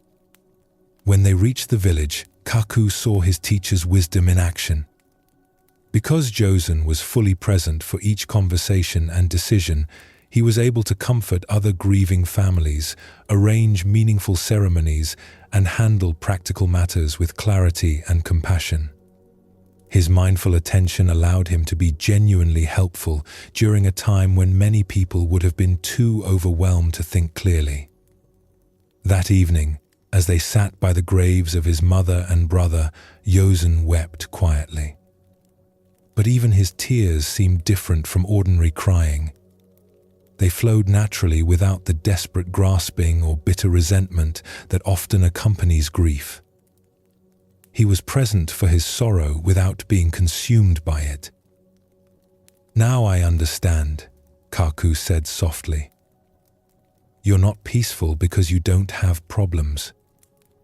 You're peaceful because you know how to be present with whatever problems arise." Josen nodded. Mindfulness doesn't make difficulties disappear, but it prevents us from making our difficulties worse by fighting against them or running away from them. When we can stay present even with pain, we discover that we're much stronger and more resilient than we realized. He placed his hand on his student's shoulder. "Life will bring joy and it will bring sorrow, success and failure, gain and loss. These are not things we can control. But we can learn to meet each experience with presence rather than resistance. And in that presence, we find a peace that doesn't depend on circumstances being pleasant." This profound story shows us that mindfulness is not a practice only for peaceful times. It becomes especially valuable during our most challenging moments because it prevents us from adding mental and emotional turmoil to whatever difficulties we're already facing. Josen's response to tragedy demonstrates that being present doesn't mean being emotionless or detached. He felt his grief fully, but didn't get lost in it. He experienced his sorrow without letting it take over his entire being. This is the balance that Zen Buddhism teaches. Neither suppressing our emotions nor being overwhelmed by them. When we face loss, disappointment, or crisis, our minds often make things worse by spinning stories. Stories about how terrible everything is, how unfair life is, how we'll never recover from this setback. These mental additions to our actual experience create much more suffering than the original problem ever could. Mindful presence offers a different way to meet difficulty. Instead of fighting against painful emotions or drowning in them, we can learn to be present with them. When we breathe with our sadness instead of resisting it, when we acknowledge our fear without being controlled by it, we discover that we can handle much more than we thought possible. Notice how Josen continued to appreciate the autumn leaves and simple meals even while grieving. This was not distraction or avoidance. It was his way of staying connected to life even in the midst of loss. By remaining present for both the sorrow and the beauty, he honored his family's memory while also staying available to help others. The teaching here is that we don't have to wait for life to become problem-free before we can find peace. We can learn to be at peace even in the midst of challenges by staying present for what's actually happening rather than getting lost in our stories about what's happening. As you rest now in this understanding, feel how the practice of presence creates a sense of groundedness. Even if your life contains challenges or uncertainties, this moment right now is manageable. You can breathe with whatever you're experiencing. You can be present for your own life as it unfolds. This is the gift that mindfulness offers in Zen Buddhism. Not the elimination of all problems, but the discovery that we can meet any problem with awareness and presence. Not the promise that life will always be comfortable, but the wisdom to find peace within whatever life brings. The path of mindfulness is simple, but not always easy. It asks us to come back, again and again, from our mental wandering to the reality of this present moment. But each time we return, we strengthen our capacity to be fully alive. Each time we choose presence over distraction, we deepen our experience of peace that doesn't depend on external circumstances. In Zen Buddhism, there is an important distinction between knowledge and wisdom. Knowledge is something we collect in our minds. We read books, study teachings, memorize concepts. We become experts at explaining ideas and discussing philosophy. This kind of knowledge is valuable in its own way, but it often remains separate from our actual lived experience. Wisdom is something different. Wisdom comes not from accumulating more information, but from directly experiencing truth in our own lives. It emerges when we stop trying to understand everything with our thinking minds and start engaging with reality through our whole being. A person can know everything about swimming by reading books, but they only become wise about water when they actually get in and swim. Many people approach spiritual practice the way they approach school. They want to learn all the right concepts, memorize all the important teachings, and become experts who can answer any question. They believe that if they just study hard enough, they will eventually understand their way to enlightenment. But Zen points to something that cannot be fully captured in words or concepts. The ancient teachers used to say that the teachings are like a finger pointing at the moon. The finger is useful because it shows us where to look. But if we spend all our time studying the finger, analyzing its shape and composition, we miss the moon entirely. The teachings are meant to guide us toward direct experience, not to replace it. This is why Zen masters are sometimes silent when asked profound questions. Not because they don't know the answer, but because they understand that some truths cannot be transmitted through words alone. They must be discovered through one's own direct experience. The teacher can point the way, but the student must walk the path themselves.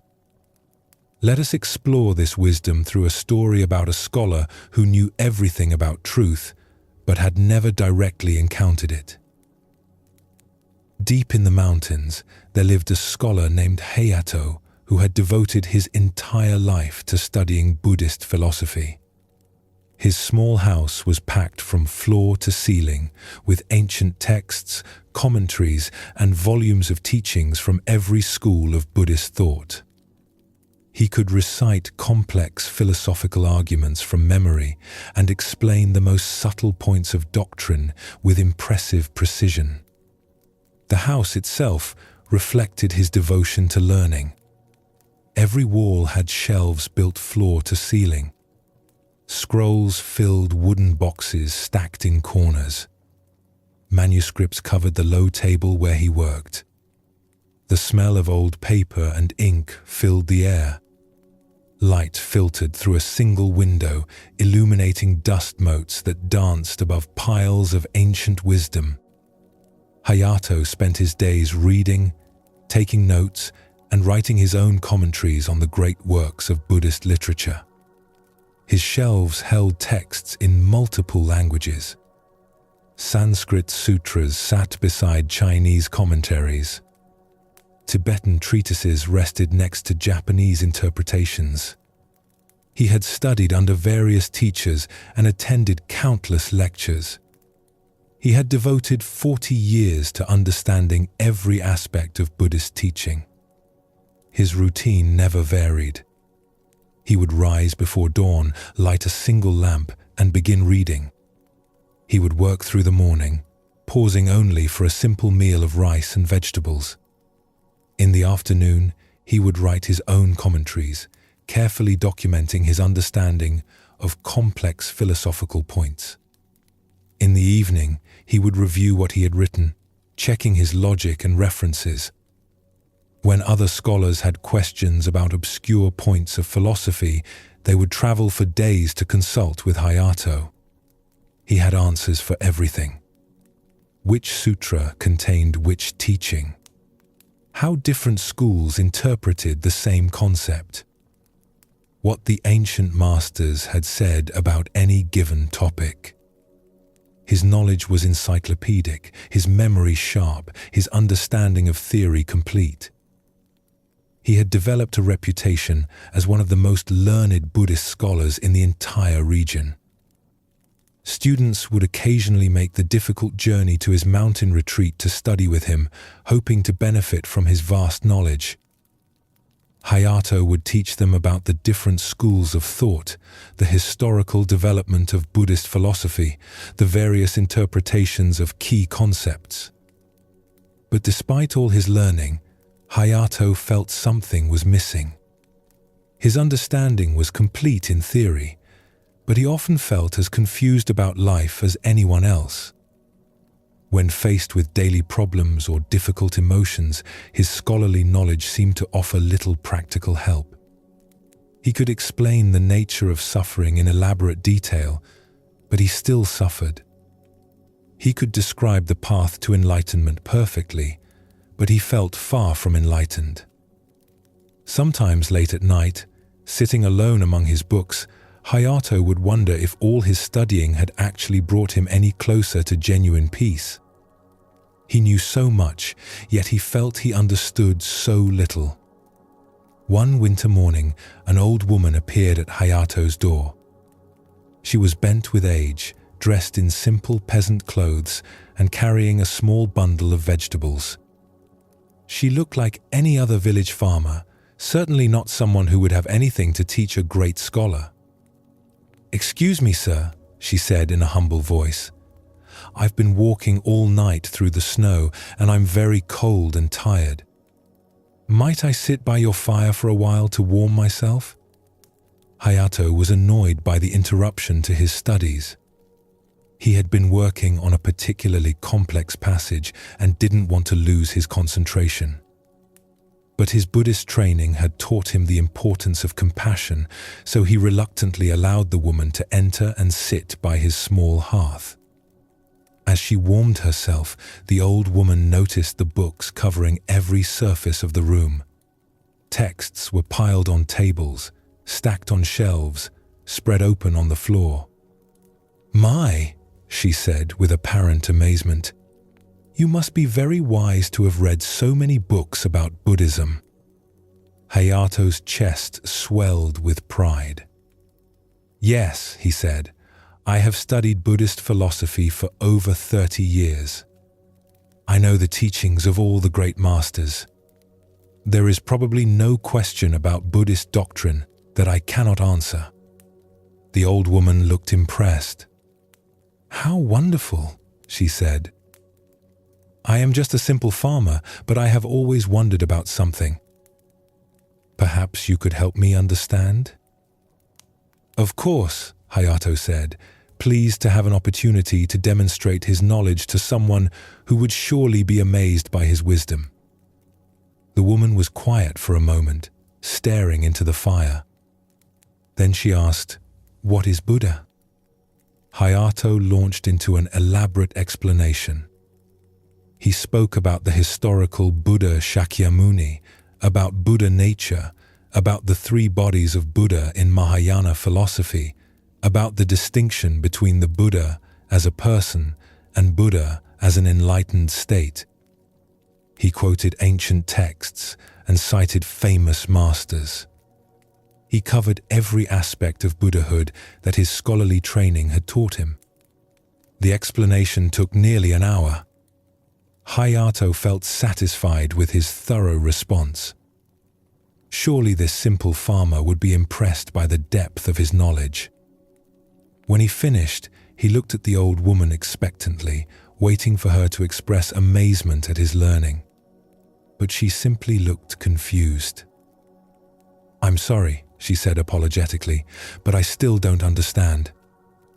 You've told me many things about Buddha, but you haven't told me what Buddha is." Hayato felt a flash of irritation. "I just explained it in great detail. Perhaps you weren't listening carefully enough. Buddha is the awakened one, the one who achieved complete enlightenment, the teacher who showed us the path to liberation from suffering." "Yes, yes," the old woman interrupted gently, "but what is Buddha?" "Not what Buddha did or what Buddha teaches, but what Buddha is."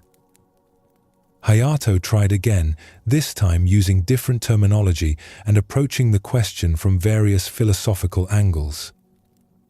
He drew diagrams in the dust on his floor.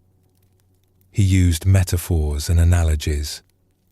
He referenced different schools of thought and their various interpretations. But no matter how he explained it, the woman kept asking the same simple question. "But what is Buddha?" After 2 hours of increasingly frustrated explanations, Hayato finally snapped. "Look, old woman, if you can't understand such basic Buddhist concepts, perhaps you should stick to farming and leave philosophy to those who are capable of grasping it." The elderly woman looked at him with eyes that suddenly seemed much wiser and deeper than before. Her whole demeanor changed.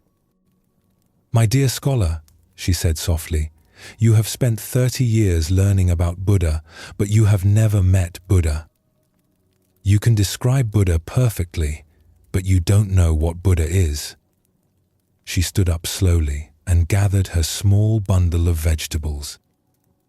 True understanding is not found in books or explanations. It's found in direct experience. You know what Buddha did and what Buddha taught, but you don't know what Buddha is because you have never looked inside yourself to find the Buddha nature that lives there. As she walked toward the door, she turned back with a gentle smile. "I am just a simple farmer, as you said. I cannot read your books or explain your philosophies. But when I work in my garden, I know Buddha.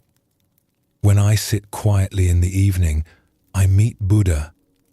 When I help a neighbor or feed a hungry animal, Buddha is there. I may not know about Buddha, but I know Buddha." With that, the old woman disappeared into the snowy morning, leaving Hayato alone with his thousands of books and his suddenly empty-feeling knowledge. For days afterward, Hayato could not concentrate on his studies. The woman's simple question kept echoing in his mind. What is Buddha? He realized that despite all his learning, he truly could not answer this most basic question from direct experience. He knew what others had said about Buddha. He could explain every philosophical interpretation, but he had never encountered Buddha directly in his own life. This encounter changed everything for Hayato. He didn't abandon his books entirely, but he began to balance his scholarly study with simple meditation practice. He started paying attention to his daily activities the way the old woman had described, looking for Buddha in ordinary moments rather than just in philosophical texts. Gradually, Hayato's understanding transformed from something he carried in his head to something he experienced in his heart. His knowledge became wisdom not because he learned new information, but because he began to live what he had always known intellectually. The words in his books remained the same, but now they pointed towards something he could recognize in his own experience. Years later, when students would come to study with him, Hayato would tell them, "Read the texts, yes. Study the teachings, of course. But never mistake the map for the territory. Knowledge about truth is not the same as knowing truth directly." The finger pointing at the moon is not the moon itself. This story illuminates one of Buddhism's most important teachings. We can study spiritual wisdom for decades and become experts at explaining it, but this kind of knowledge often remains separate from our actual lived experience. Hayato could describe Buddha perfectly in theoretical terms, but the old woman had something he lacked. She knew Buddha through direct encounter in her daily life. The old woman represents the kind of simple, direct wisdom that Zen values most highly. She might not have been able to give scholarly lectures about Buddha nature, but she knew it intimately through her own experience. Her understanding was living and present, not abstract and theoretical. Notice that the old woman didn't reject knowledge entirely. She acknowledged that Hayato's learning had value. But she pointed out what was missing. All his study had not brought him into direct contact with what the teachings were pointing toward. He had become so focused on understanding concepts that he had forgotten to look at what those concepts were describing.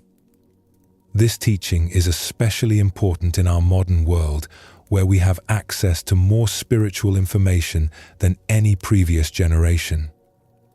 We can read thousands of books, watch countless videos, attend endless workshops about enlightenment and inner peace.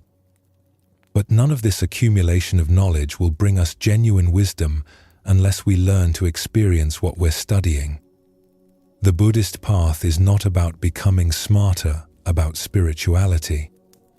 It's about becoming more awake to the reality that's already present in each moment. When we try to understand our way to peace through thinking and analyzing, we often move further away from the direct experience that would actually bring us peace. Let us explore this teaching further through another story that shows how wisdom emerges not from having all the answers, but from living the questions. There was once a monastery where the monks were known for their intense debates about Buddhist philosophy. The monastery sat high on a mountain, surrounded by pine forests and reached by a steep stone path. Inside its walls, life followed a strict schedule. Morning meditation, work period, study time, and evening debates that often lasted until late at night. Every evening after their work was finished, the monks would gather in the main hall and engage in elaborate discussions about the nature of reality, the meaning of the teachings, and the proper interpretation of ancient texts. The hall would fill with voices, some calm and measured, others passionate and forceful. These debates were considered an important part of their training, a way to sharpen understanding and test the depth of their knowledge. A young monk named Goro particularly loved these debates. He had come to the monastery at age 15, and now, at 25, he had devoted a decade to intensive study. He was quick-witted and well-read, with a sharp memory and sharper tongue. He took great pride in his ability to win arguments and prove other monks wrong. When he scored a point in debate, his eyes would light up with satisfaction. When he spotted a flaw in another monk's reasoning, he would pounce on it immediately. He would spend his days preparing for the evening sessions. During the work period when other monks focused on their tasks, Goro's mind was composing arguments. During study time, he searched for passages that would support his positions. He had notebooks filled with quotes and references, all organized by topic, so he could quickly find the perfect response to any challenge. The other monks respected his intelligence, even those who found his competitive spirit tiresome. When Goro spoke, people listened. His arguments were well constructed, his references impeccable, his logic usually sound.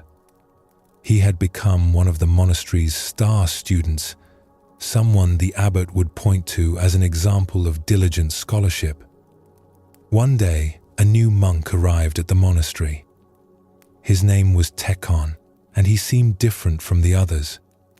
He was older, perhaps in his 60s, with weathered hands that suggested years of hard physical work rather than scholarly study. During the evening debates, he would sit silently in the back, listening carefully but never participating in the discussions. This puzzled Goro. How could anyone sit through such fascinating philosophical conversations without wanting to contribute? After a week of watching Tekkan's silence, Goro decided to draw him into the debate. During a particularly heated discussion about the nature of emptiness, Goro turned to the newcomer and said, "Brother Tekkan, you've been listening to our discussions all week without saying a word. Surely you must have some opinion about whether phenomena are empty of inherent existence." All eyes turned to Tekkan, who looked slightly uncomfortable at being put on the spot. He was quiet for a long moment before responding. "I'm sorry, but I don't really understand what you mean by inherent existence. Could you explain it to me?" Goro was delighted. Here was a chance to display his knowledge to someone who was clearly less educated than himself. He launched into a detailed explanation of emptiness philosophy, using technical terms and citing ancient masters. His explanation was thorough, impressive, and quite complicated. When he finished, Tekkan nodded slowly. "Thank you for that explanation. But I'm still not sure I understand. Can you give me an example of something that has inherent existence and something that doesn't?" Goro was happy to oblige. He spent another 20 minutes providing examples and elaborating on his philosophical understanding. But when he finished, Tekkan asked another simple question that showed he still didn't quite grasp the concept. This pattern continued for several evenings. Tekkan would ask innocent questions that seemed to reveal his lack of sophisticated understanding, and Goro would respond with increasingly elaborate explanations. The other monks began to see Tekkan as somewhat simple, unable to grasp the complex ideas that they debated so skillfully. But something strange began to happen. As Goro tried to explain these concepts to someone who seemed to know nothing about philosophy, he found himself having to examine his own understanding more carefully. Tekkan's simple questions forced him to think about what he actually meant by the words he used so confidently. One evening, Tekkan asked a question that stopped Goro completely. They had been discussing emptiness for nearly an hour, with Goro explaining various philosophical interpretations with his usual confidence. The other monks were listening, some nodding along, others preparing their own responses. "Brother Goro, you've explained emptiness to me many times now, and I'm grateful for your patience," Tekkan said, his voice soft but clear. "But I wonder, when you're not explaining emptiness, when you're just living your daily life, how does this understanding change the way you experience washing dishes or sweeping floors?"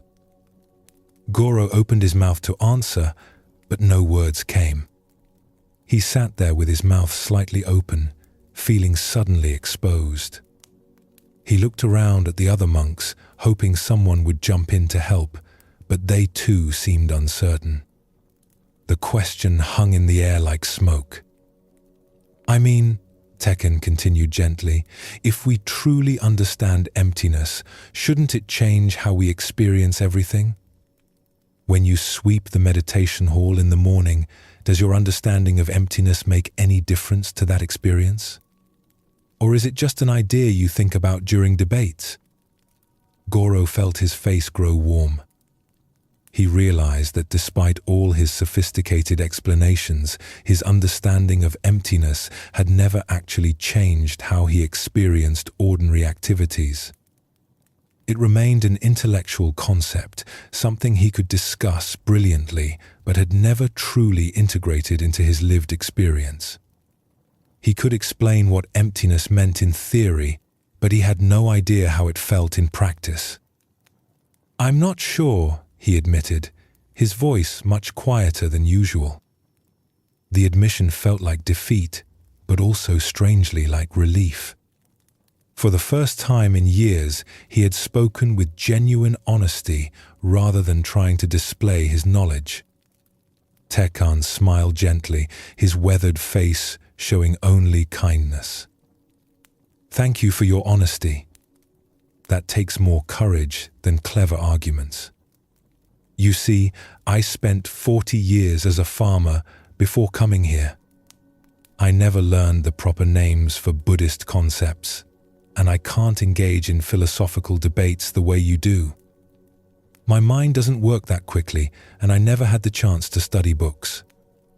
He shifted his weight, his old knees creaking slightly. "But when I plant seeds in empty soil, I experience something that might be what you call emptiness. The soil looks empty, but it's actually full of potential. It's not nothing, but it's also not anything specific until seeds are planted and conditions come together. When I watch crops grow through their dependence on sun and rain and earth and my care, I see what you might call dependent origination. Nothing grows alone. Everything depends on everything else." He paused, looking around at the gathered monks with eyes that held both humility and a kind of quiet confidence. "I came here hoping to learn the names for what I had already experienced in my daily work. I wanted to be able to talk about these things the way you all do, to understand the philosophy behind what I'd lived. But I'm starting to think that maybe the names are not the most important thing. Maybe the experience is what matters most." The room fell silent. For the first time, many of the monks questioned whether their sophisticated debates were bringing them closer to wisdom or further from it. "Don't misunderstand me," Tekkan continued. "I'm not saying study is worthless. I'm grateful for all the explanations you've given me. But I wonder if sometimes we get so interested in talking about truth that we forget to live it." From that night forward, the character of the monastery's evening gatherings began to change. Instead of trying to win debates about concepts, the monks started sharing how their understanding affected their daily experience. Instead of competing to show off their knowledge, they began asking genuine questions about how to live with greater wisdom and compassion.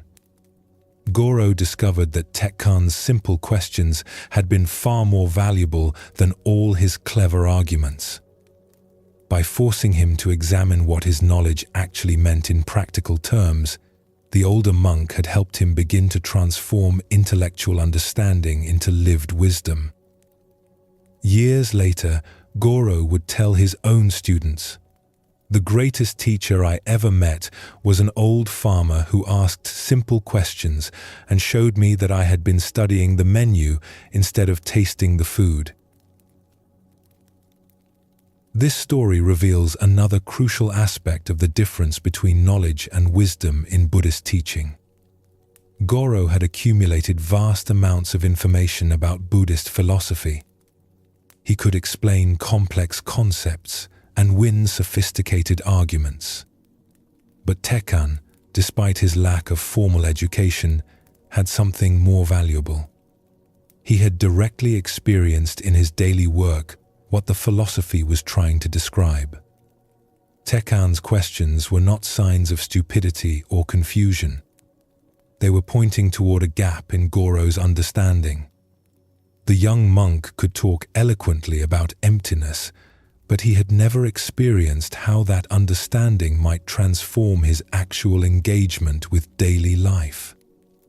His knowledge remained abstract, disconnected from his lived experience. Notice how Tekkan approached his learning. He was not trying to collect information or win arguments. He was trying to connect the teachings to his own direct experience. When the monks spoke about dependent origination, He thought about how crops grow through multiple interconnected causes. When they discussed emptiness, he reflected on the relationship between seeds and soil.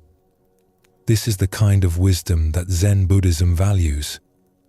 Not the ability to explain teachings perfectly, but the capacity to recognize truth in one's own experience and to live accordingly. Tekkan might not have been able to write scholarly treatises, but he had done something more important. He had allowed spiritual insights to shape how he actually lived. The transformation that occurred in the monastery shows what happens when we shift from accumulating knowledge to cultivating wisdom. The monks stopped treating spiritual teachings as abstract concepts to be debated and started treating them as practical guidance for how to live. Their understanding deepened not because they learned new information, but because they began connecting what they knew to their actual experience. This teaching offers profound relief because it means we don't need to become scholars or experts to benefit from Buddhist wisdom. We don't need to understand every philosophical nuance or memorize complex texts. We simply need to take whatever understanding we have, however basic, and begin applying it to our actual experience. As you rest in this teaching now, notice the difference between thinking about peace and actually experiencing it in this moment. Feel how wisdom emerges, not from collecting more information about truth, but from being present to the truth of your own direct experience right now. The Zen path invites us to move from knowing about life to knowing life directly, from understanding concepts to experiencing reality, from studying the finger that points at the moon to looking at the moon itself.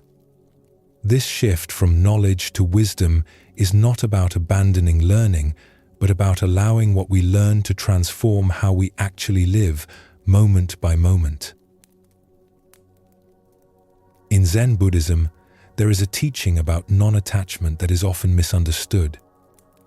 Many people think non-attachment means not caring about anything, becoming cold or indifferent, withdrawing from life. But this is not what Zen teaches at all. True non-attachment means engaging fully with life while holding our preferences lightly. It means caring deeply about things without being enslaved by our need to control them. It means loving without possessing, working toward goals without being destroyed if we don't achieve them, enjoying what we have without living in constant fear of losing it. Think of how a child holds a butterfly. If they grip too tightly, they crush it. If they don't care at all, they never get to experience its beauty. But if they hold their hand open and let the butterfly rest there freely, they can appreciate it fully while also allowing it to fly away when it's ready. This is the balance that non-attachment points toward. We suffer not because we love things, but because we try to own them completely. We suffer not because we have preferences, but because we demand that reality conform to those preferences. When we grasp tightly at anything, whether it's an object, a person, an experience, or even an idea, we plant the seeds of our own anxiety. The tighter we grip, the more we fear losing what we hold. Zen teaches us that everything in life is temporary. Everything changes. Everything passes. This is not a sad truth, but simply the nature of reality. When we try to freeze moments, to make permanent what is naturally flowing, we create suffering for ourselves. But when we can appreciate things fully while they're here and release them gracefully when they go, we discover a freedom that no amount of control could ever provide. This teaching transforms how we relate to everything we value. Our work becomes more fulfilling when we stop being enslaved by our need for success. Our relationships become more loving when we stop trying to control and possess the people we care about. Our possessions bring more joy when we hold them lightly, appreciating them while we have them, and releasing them peacefully when the time comes. Let us explore this wisdom through a story about a man who discovered that losing what he held most dear actually freed him from a prison he didn't know he was in. A fisherman named Ichiro lived in a small coastal village where his family had fished the same waters for generations. The village sat at the edge of a bay where the sea was usually calm in the morning and grew rougher as the day progressed. Everyone in the village made their living from the ocean in one way or another. Ichiro owned a beautiful boat that his grandfather had built by hand 50 years ago. The boat was made of sturdy cedar wood with carved wooden details along the rails and a sail that his grandmother had woven from the strongest fibers. The wood had been oiled and cared for so well that it still looked almost new. This boat was not just his livelihood, but his pride and joy, his most treasured possession. Every week, Ichiro would spend hours polishing the boat's wood until it gleamed in the sunlight. He would mend the smallest tear in the sail immediately.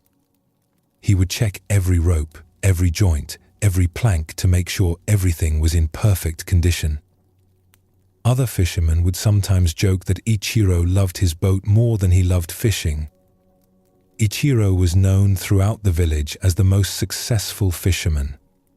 His nets always seemed to find the richest schools of fish. His knowledge of the ocean's moods and patterns was unmatched. He knew where the fish would be at different times of day, in different seasons, under different weather conditions. Other fishermen would watch him launch his boat each morning and hope to learn his secrets. But Ichiro's success came at a cost. He had become so attached to his boat and his reputation that fishing was no longer enjoyable. Every morning he would wake up worried about the weather. Was it too windy? Would a storm damage his precious boat? He would lie in bed calculating whether the conditions were safe enough to risk taking his boat out. On the water, his attachment to catching fish made him tense and calculating. He would become frustrated when other fishermen had good luck in areas where he found nothing. He would feel angry with himself when a net came up light. He would cut his trips short if the fishing seemed slow, afraid he was wasting time. Or he would push himself to exhaustion when the fish were biting well, afraid to miss any opportunity. At night, he couldn't sleep well because he worried about his boat. Was it securely tied? Would someone try to steal it? Would rats gnaw through the ropes? He would sometimes get up in the middle of the night and walk down to the docks just to check on it. One morning, Ichiro woke before dawn as usual and walked down to the docks to prepare for his day's fishing. But when he reached his usual spot, his heart stopped. The space where his boat should have been was empty.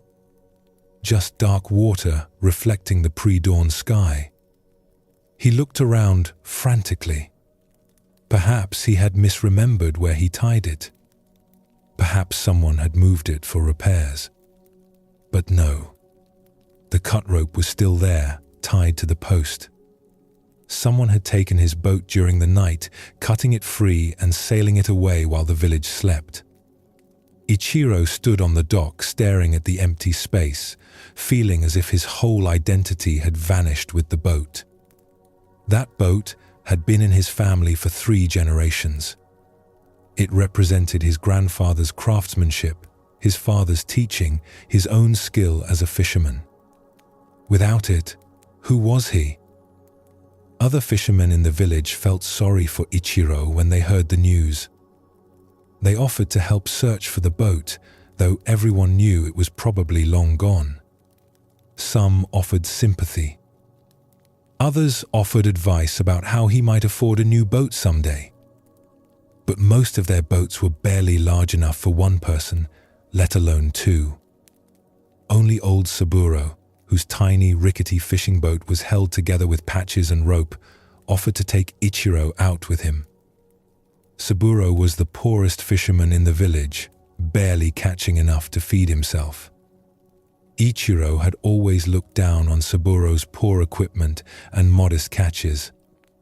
The old man's boat was small and weathered, its paint peeling, its wood soft with age. His nets were so old and mended that they seemed to be made more of patches than original material. Saburo never caught much, never accumulated anything, and never seemed bothered by his poverty. But, with no other options, Ichiro reluctantly accepted the offer. As they paddled out in Saburo's leaky little boat, Ichiro felt embarrassed and anxious. How could he catch fish with such inadequate equipment? What if other fishermen saw him in this pathetic vessel? His reputation as a successful fisherman would be ruined. The boat was so small that they sat close together. Water sloshed in the bottom, and Saburo would occasionally pause to bail it out with a wooden cup. The oars were mismatched, one longer than the other. The sail had so many patches, it looked like a quilt. Everything about it spoke of poverty and failure to Ichiro's eyes. But something unexpected happened once they reached the fishing grounds. Without his perfect boat and carefully maintained equipment to worry about, Ichiro found himself paying attention to things he had never noticed before. He watched the way Saburo read the water, not through sophisticated knowledge, but through simple, quiet observation. The old man would sit perfectly still for long minutes, just listening to the rhythm of the waves and feeling the movement of the current beneath them. He would watch how seabirds flew and where they dove. He would notice the color and texture of the water's surface. When he cast his patched nets, he did so without any sense of urgency or attachment to the outcome. If the nets came up empty, Saburo would simply smile and try another spot. "The fish are elsewhere today," he would say calmly. If they came up full, he would give thanks and continue his work. There was no frustration with failure, no grasping at success. Just steady, peaceful work. "Saburo," Ichiro asked, "aren't you worried that your nets might tear? They look like they could fall apart at any moment." The old man chuckled, his weathered face creasing into smile lines. "They might. They've torn many times before, and I've mended them. If they tear today, I'll mend them tonight. If they fall apart completely, I'll make new ones somehow. The fish don't care how pretty the nets are. They don't ask to see credentials before they swim into them." As the day progressed, Ichiro found himself relaxing in a way he hadn't in years. Without his own equipment to maintain and protect, he could simply focus on the experience of fishing itself. He began to remember why he had loved being on the water as a child, before fishing became about success and reputation and the fear of losing what he had. He noticed the smell of the salt air. He felt the sun warm on his shoulders. He heard the cry of gulls and the splash of fish jumping. He saw the way light moved on the water's surface. All these things had been there every day of his fishing life, but he had been too worried and distracted to notice them. To his amazement, they caught more fish that day than he had caught in weeks with his sophisticated boat and equipment. The old patched nets pulled up full again and again. But more importantly, he enjoyed the experience in a way he had almost forgotten was possible. "How is this happening?" Ichiro asked Saburo as they pulled in another heavy net. "Your equipment is so old and simple, but we're having such success." Saburo smiled as he sorted through the catch. "Maybe it's because I'm not afraid of losing anything. My boat is already falling apart, so I don't worry about scratching it." My nets are already patched, so I don't fear tearing them. When you're not protecting anything, you can focus completely on what you're doing. He paused, looking at Ichiro with kind eyes.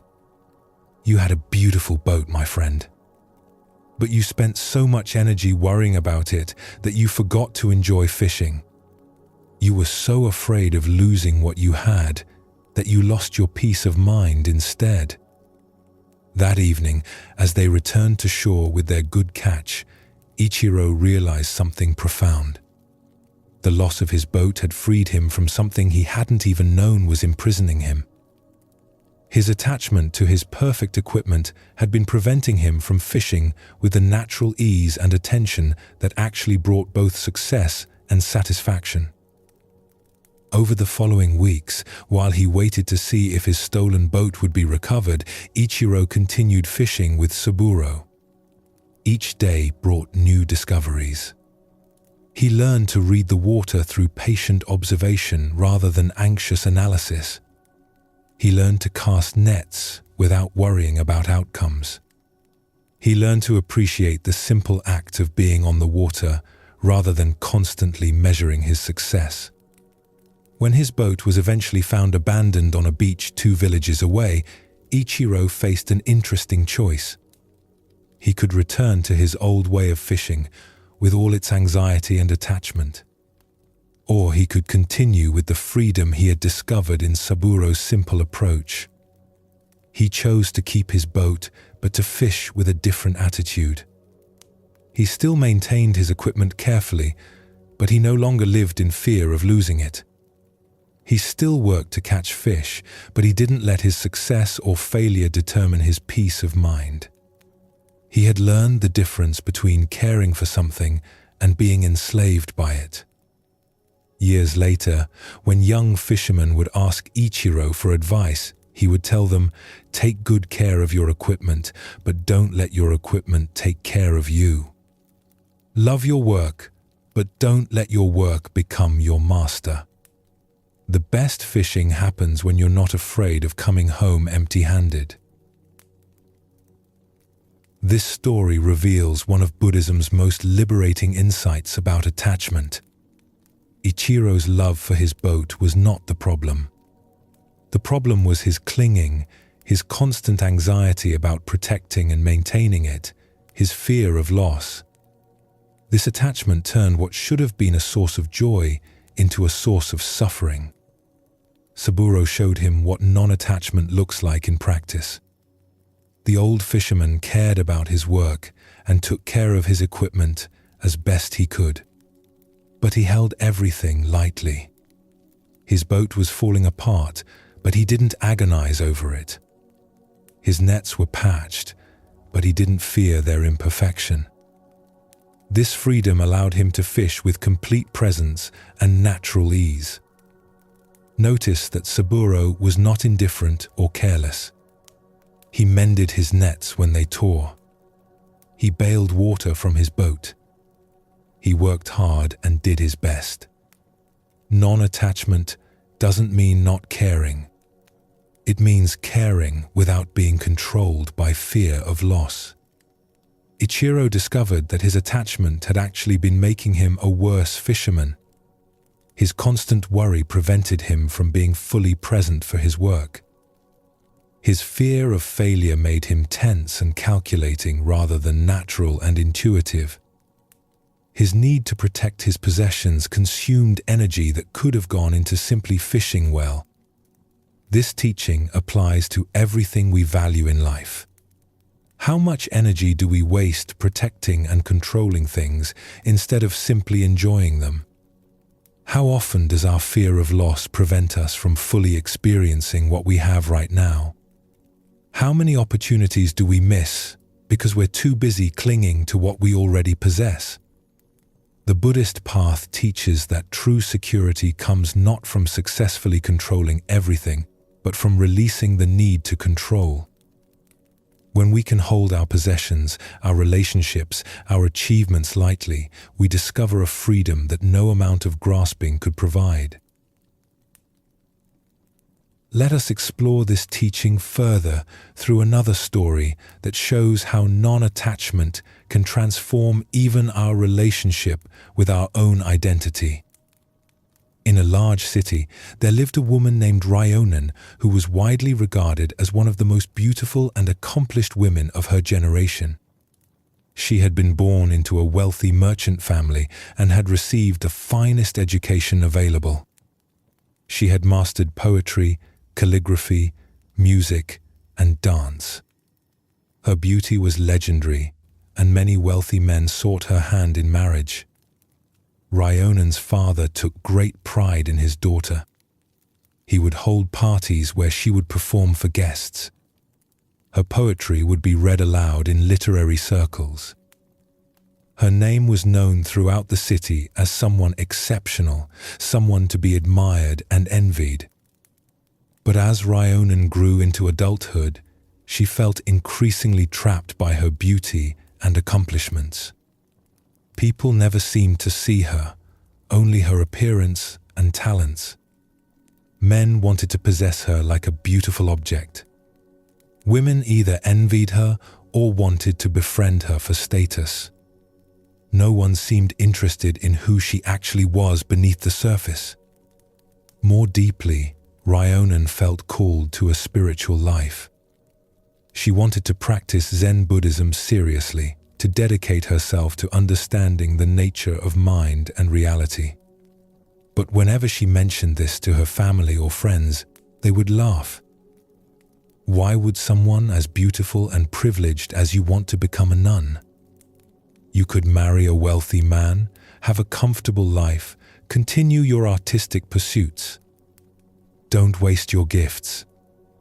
Despite her family's objections and society's expectations, Ryonen decided to pursue her spiritual calling. She approached several Zen monasteries, requesting to be accepted as a nun. But none would take her. The abbots would take one look at her exceptional beauty and refuse her entry. Your appearance would be too distracting for the monks, they would tell her. You should marry and live a conventional life. The monastic path is not suitable for someone like you. After being rejected by the 7th monastery, Ryonen understood something painful. Her physical beauty, which everyone else saw as a gift, had become an obstacle to what she most wanted in life. People's attachment to her appearance and society's attachment to it was preventing her from living according to her true calling. She sat for many days considering what to do. She thought about disguising herself, perhaps wearing plain clothes and covering her face. But she knew that wouldn't be enough. The problem wasn't just how others saw her. It was how she herself had become identified with her appearance and accomplishments. Beauty had become her identity, and she needed to free herself from that identity.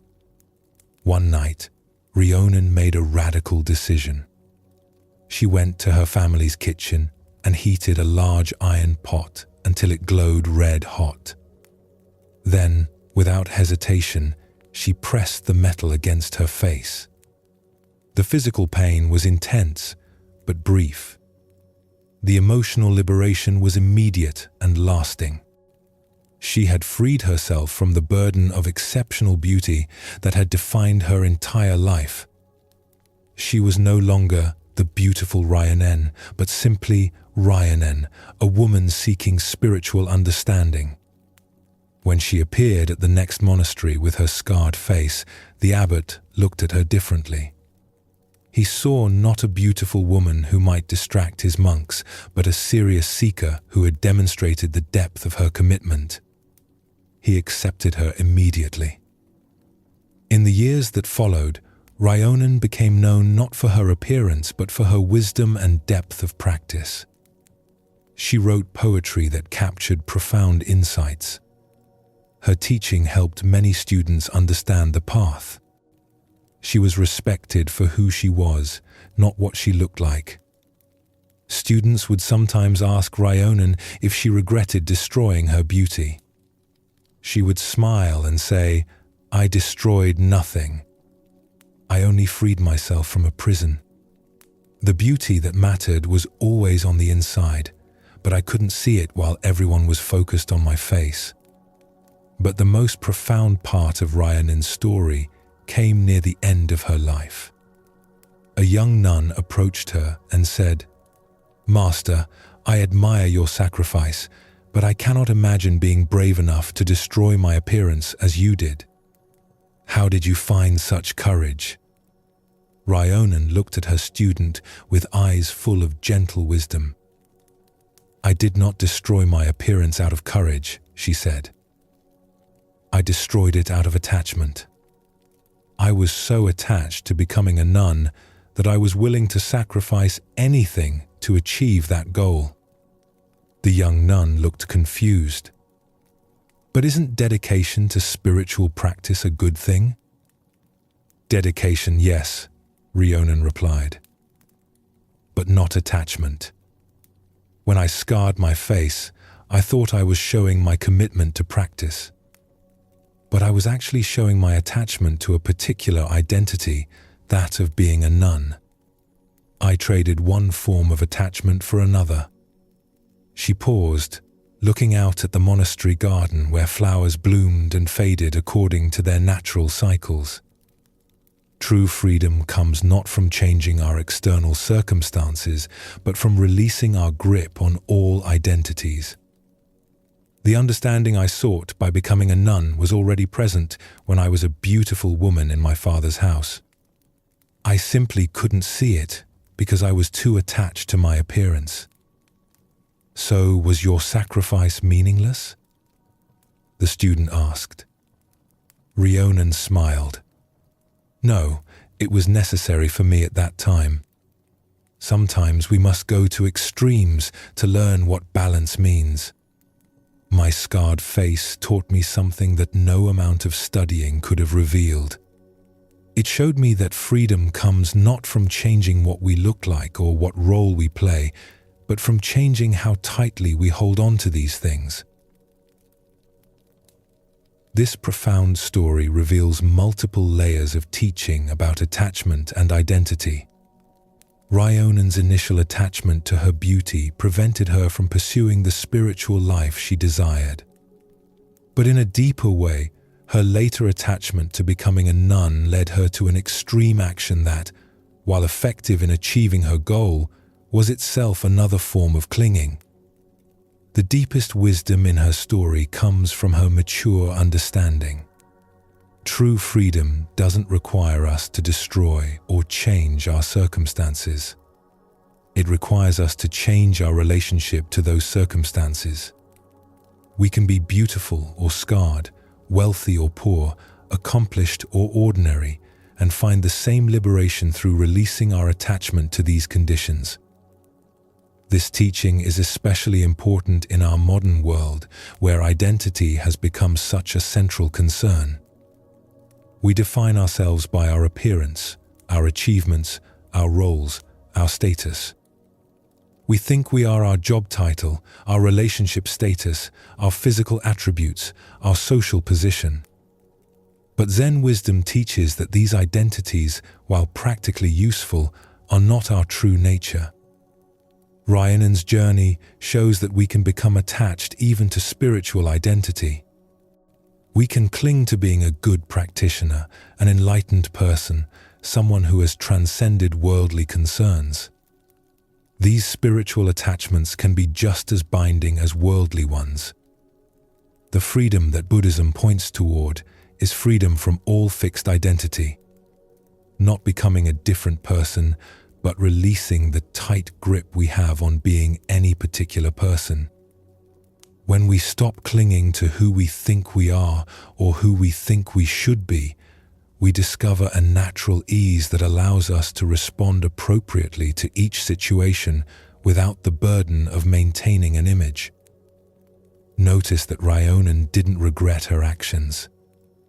They had been necessary for her journey, but she had learned something beyond them. She learned that true freedom is always internal, not dependent on changing external conditions.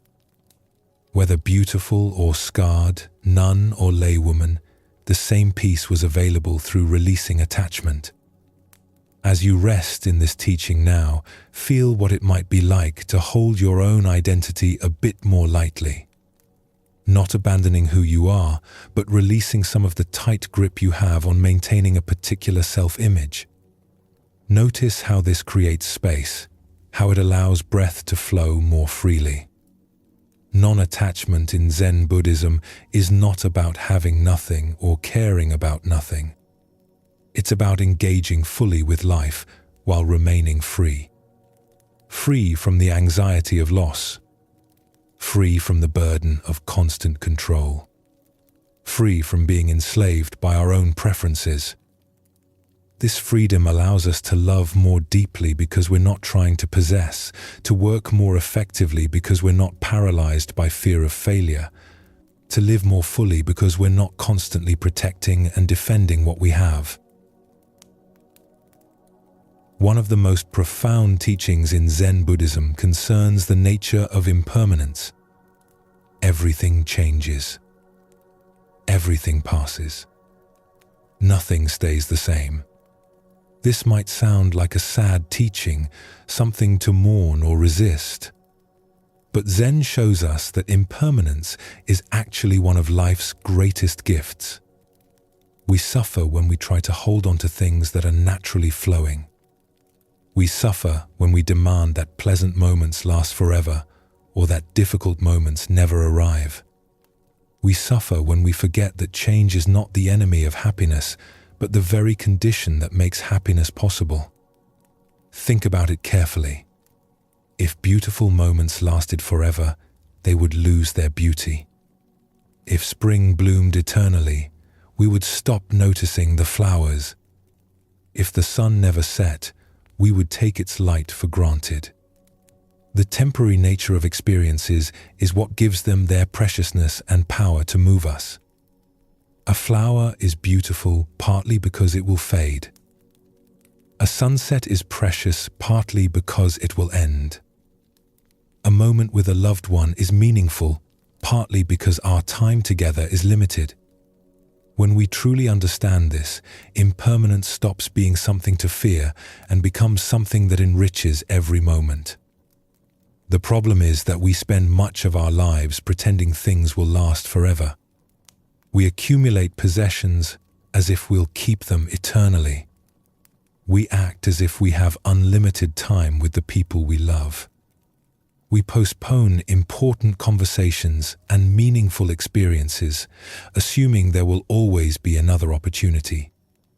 Then, when change comes, as it inevitably does, we feel shocked and betrayed.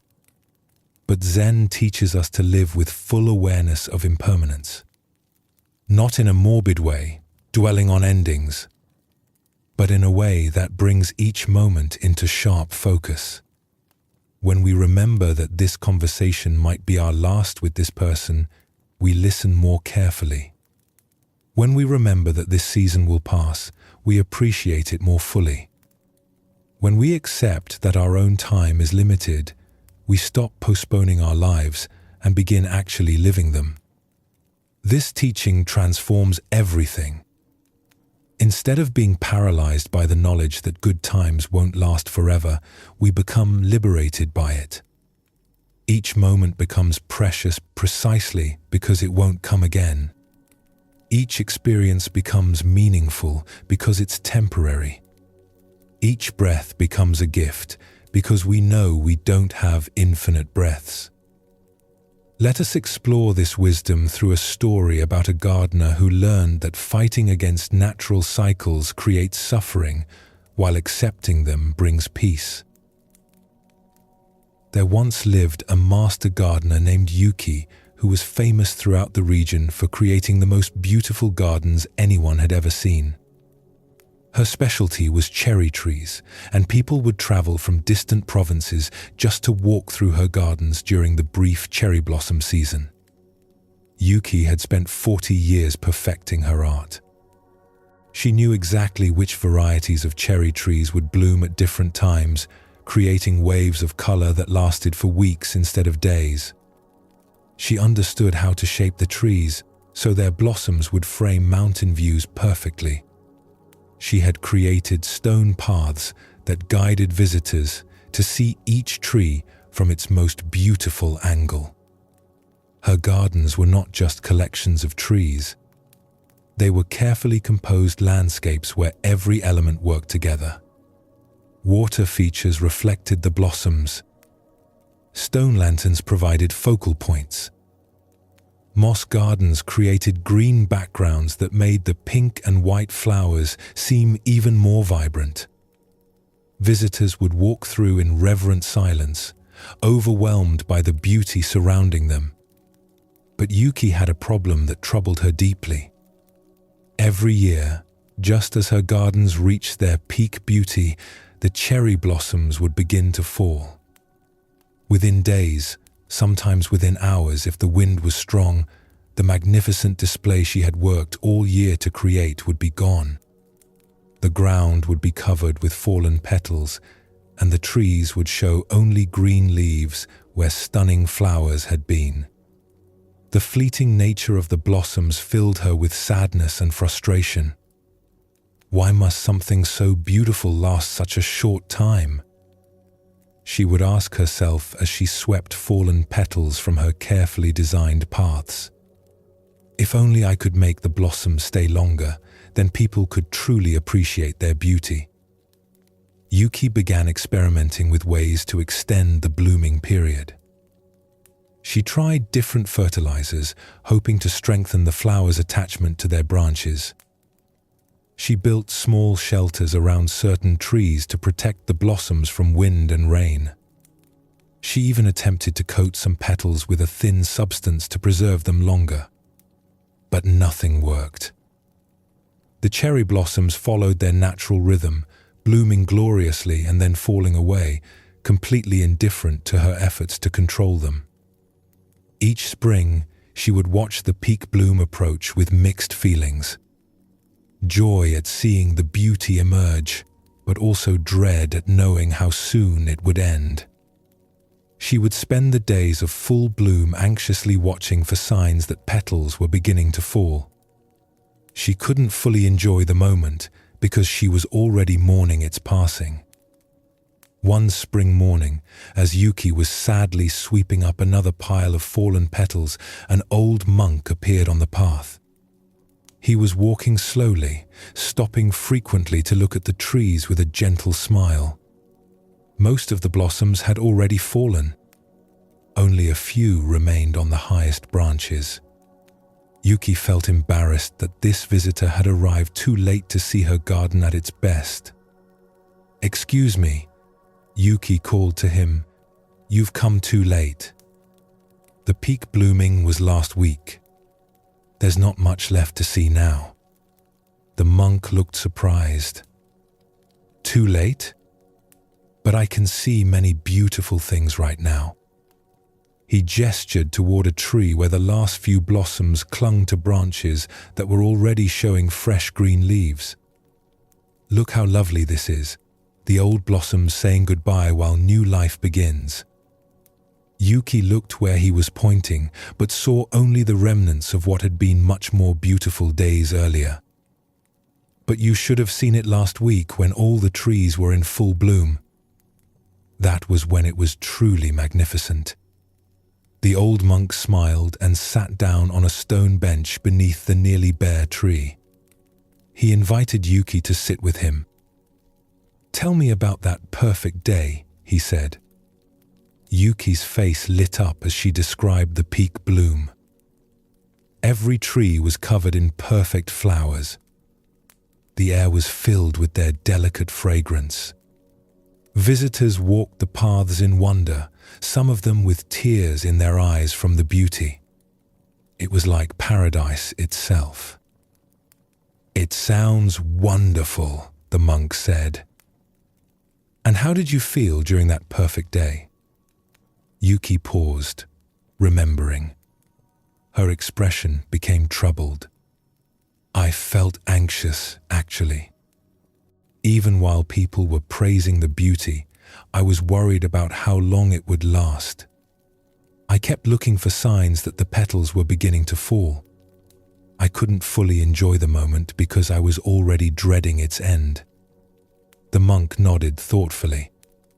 "And how do you feel now, a week later?" "Sad. Empty. Like the whole year of work was wasted because the beauty was so brief. Like all my effort was for nothing." The old monk was quiet for a long moment, watching a few remaining petals drift slowly to the ground. Then he asked, "What if the shortness of the blooming is not the enemy of beauty, but the source of it?" Yuki looked confused. "What do you mean?" "Tell me," the monk said, "would people travel from distant provinces to see cherry blossoms if they bloomed all year long? Would visitors walk your paths with tears in their eyes if the flowers lasted for months? Would you treasure the sight of full bloom if it was always available?" Yuki had never considered this perspective. "I suppose not. If cherry blossoms bloomed constantly, they would become ordinary." "Exactly," the monk smiled. "The very thing that causes you sadness, the brief nature of the blossoms, is what makes them so precious.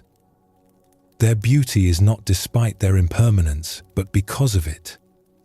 When people see cherry blossoms, they are not just seeing pretty flowers.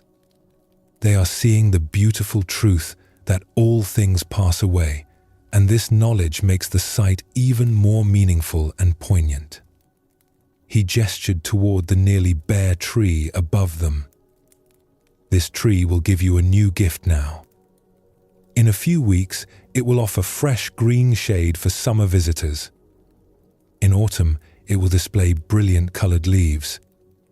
In winter, it will show you the elegant structure of its bare branches against snow. Each season has its own beauty, but only because each season lets go when its time is finished." As they sat together in comfortable silence, Yuki began to see her garden with different eyes. The fallen petals on the path were not just debris to be cleaned up. They were evidence of beauty that had been fully expressed and completed. The few remaining blossoms were not inferior remnants, but the final notes of a song that had been perfectly sung. "I have been fighting against the very thing that makes my garden special," she realized aloud. "I wanted to stop time at the moment of peak beauty, but that would destroy what makes the beauty powerful." The monk stood up to continue his walk. "The cherry blossoms have been teaching the deepest truth about life for centuries. They show us that because things pass away, each moment is irreplaceable. Because beauty is temporary, it deserves our complete attention and appreciation. When we truly understand impermanence, we don't love things less. We love them more fully." From that day forward, Yuki's relationship with her garden completely transformed. She still worked carefully to create the best conditions for blooming. She still designed beautiful compositions and maintained her paths. But she no longer fought against the natural cycle of flowering and fading. During peak bloom, instead of worrying about when it would end, she would sit quietly among the trees and drink in their beauty completely. She gave herself permission to feel the full joy of the moment without the shadow of future loss hanging over it. When the petals began to fall, instead of feeling sad, she would appreciate the graceful way the blossoms completed their brief dance. She even began to see beauty in the falling itself. The way wind would lift clouds of petals into the air. The patterns they made as they drifted down. The soft carpet they created on the ground. Each stage of the cycle had its own particular beauty that she had been missing while wishing for something different. Visitors noticed the change in Yuki. She seemed more present and peaceful, more able to share in their wonder rather than being preoccupied with maintenance and control. The garden itself didn't change, but the gardener's relationship with it did. And somehow this made the whole experience more beautiful. Years later, people would say that Yuki's gardens taught them not just about cherry blossoms, but about life itself. They learned that trying to hold on to beautiful moments destroys them, that accepting impermanence enriches every experience, that the temporary nature of things is what makes them precious. This story reveals one of Buddhism's most transformative teachings about impermanence. Yuki was suffering not because the blossoms faded, but because she resisted their fading. Her fight against natural cycles created constant anxiety that prevented her from enjoying even the moments of peak beauty. The monk helped her see what she had been missing. The brief nature of cherry blossoms is not a flaw to be corrected. It's an essential part of what makes them meaningful. If they bloomed year-round, they would lose their power to move us. Their temporary nature concentrates their beauty, makes each viewing precious, reminds us of the larger truth about all of life. When Yuki stopped fighting impermanence and learned to work with it, everything changed. She could finally be fully present during peak bloom because she wasn't wasting energy trying to make it last forever. She could appreciate the falling petals because she wasn't demanding they stay on the branches. She found peace not by changing the garden's natural cycles, but by changing her relationship to those cycles. This teaching applies to every area of our lives. We cause ourselves suffering when we demand that pleasant experiences last forever. We miss the beauty of each moment because we're anxiously trying to preserve it. We can't fully enjoy time with loved ones because we're already dreading their eventual loss. But when we truly accept impermanence, a remarkable shift occurs. Instead of being diminished by the knowledge that things will end, our experience is enriched. We pay closer attention because we know each moment is unrepeatable. We love more fully because we understand our time is limited. We stop postponing appreciation until some future moment and begin appreciating what's here right now. Let us explore this teaching further through a story about how accepting the reality of death can paradoxically make us more alive. In a mountain village, there lived an old doctor named Nobu who had spent his entire career caring for the people of his community. For over 40 years, he had delivered their babies, treated their illnesses, and comforted their families through times of loss. He was deeply loved and respected by everyone who knew him. Now, in his 70s, Dr. Nobu developed a serious illness of his own. After many tests, he received news that no doctor wants to hear. His condition was terminal. The disease could not be cured. He had perhaps 6 months left to live, maybe less. Many people expected Dr. Nobu to become depressed or angry about his diagnosis. After spending his life healing others, it seemed unfair that he should face a disease that couldn't be healed. His friends and colleagues prepared themselves to support him through what they assumed would be a difficult time of grief and fear. But something surprising happened instead. Dr. Nobu seemed to come alive in a way that people had never seen before. Instead of withdrawing into sadness, he became more present and engaged than he had been in years. Every morning, he would wake up and spend time looking out his window at the mountains, as if seeing them for the first time. He would watch the sunrise with complete attention, noting every shift in color, every change in light. He would savor his simple breakfast of rice and tea with obvious pleasure, paying attention to tastes and textures he had barely noticed for decades. When neighbors came to visit, bringing food or offering comfort, he would listen to their stories with complete attention. He seemed genuinely interested in every detail of their lives. He would ask questions and remember small things they had mentioned in previous conversations. Each visitor left feeling that they had received more than they had given. Dr. Nobu also began doing things he had always said he didn't have time for. He started painting watercolors of the mountain views from his house. He wrote long letters to old friends he hadn't contacted in years. He spent hours sitting with children in the village, telling them stories and listening to their concerns and dreams. His assistant, a young nurse named May, who had worked with him for several years, was puzzled by this transformation. One afternoon, as Dr. Nobu was carefully painting a picture of a single flower in a small vase, she finally asked him about the change she had observed. "Doctor, forgive me for asking, but you seem happier now than I've ever seen you, even though you're facing such a difficult situation. How is this possible?" Dr. Nobu set down his brush and smiled at the young woman. "May, do you know what I discovered when I learned I was dying?" "What?"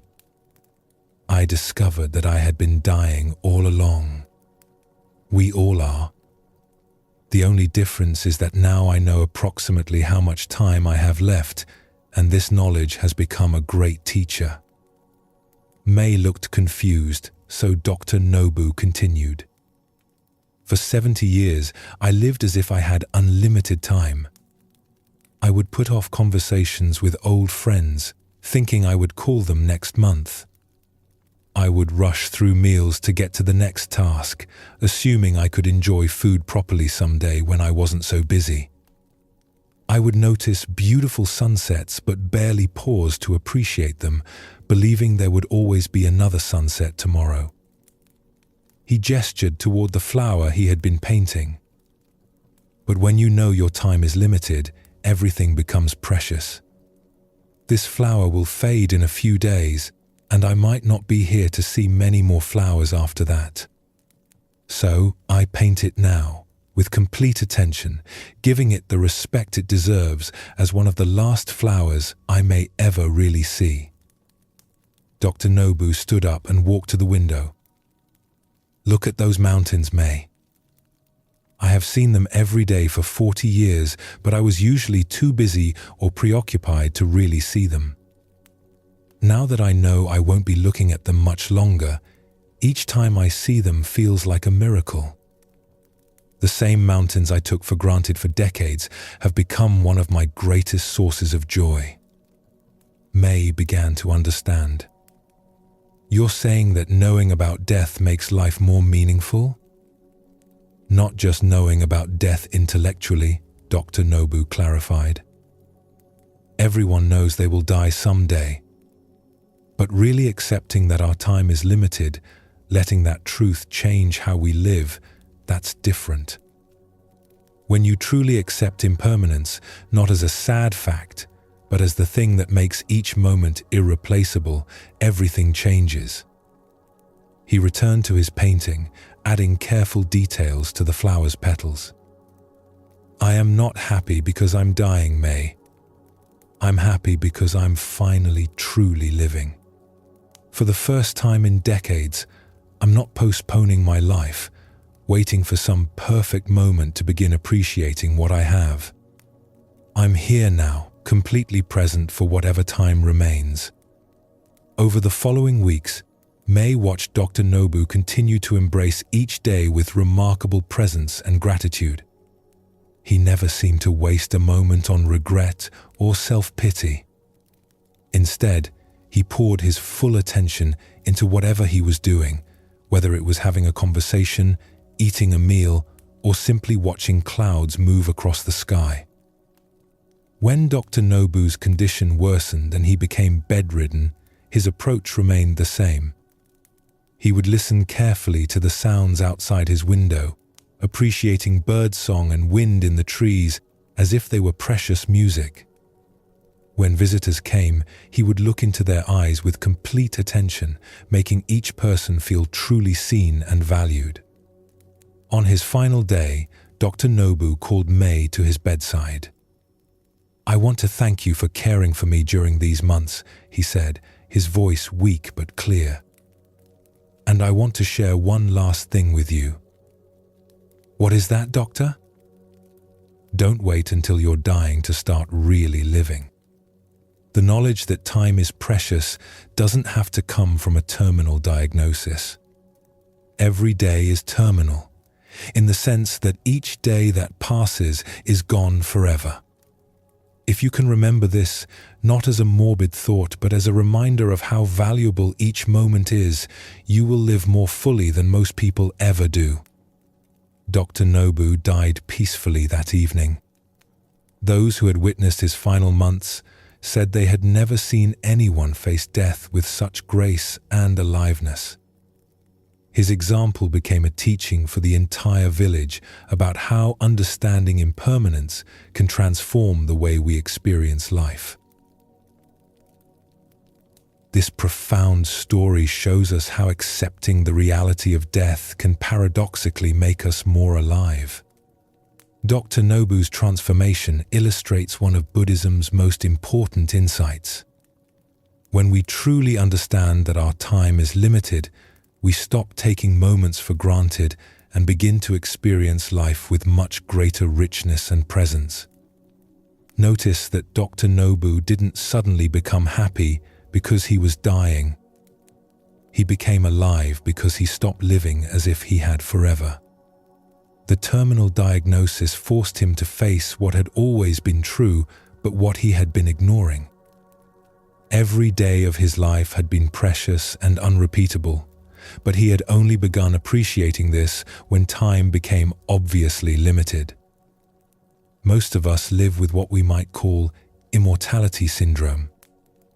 We know intellectually that we won't live forever, but we behave as if we have unlimited time.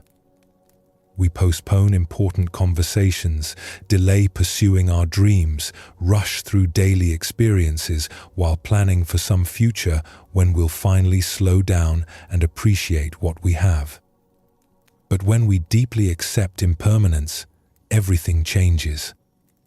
Like Dr. Nobu savoring his breakfast or painting flowers with complete attention, we begin to approach each experience as if it might be our last.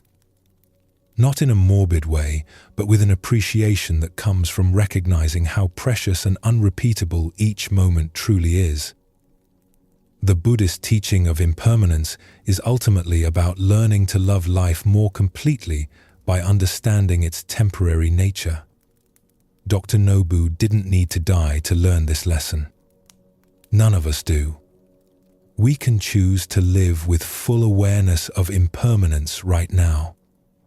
We can stop postponing our appreciation and begin treasuring each breath, each conversation, each moment of awareness.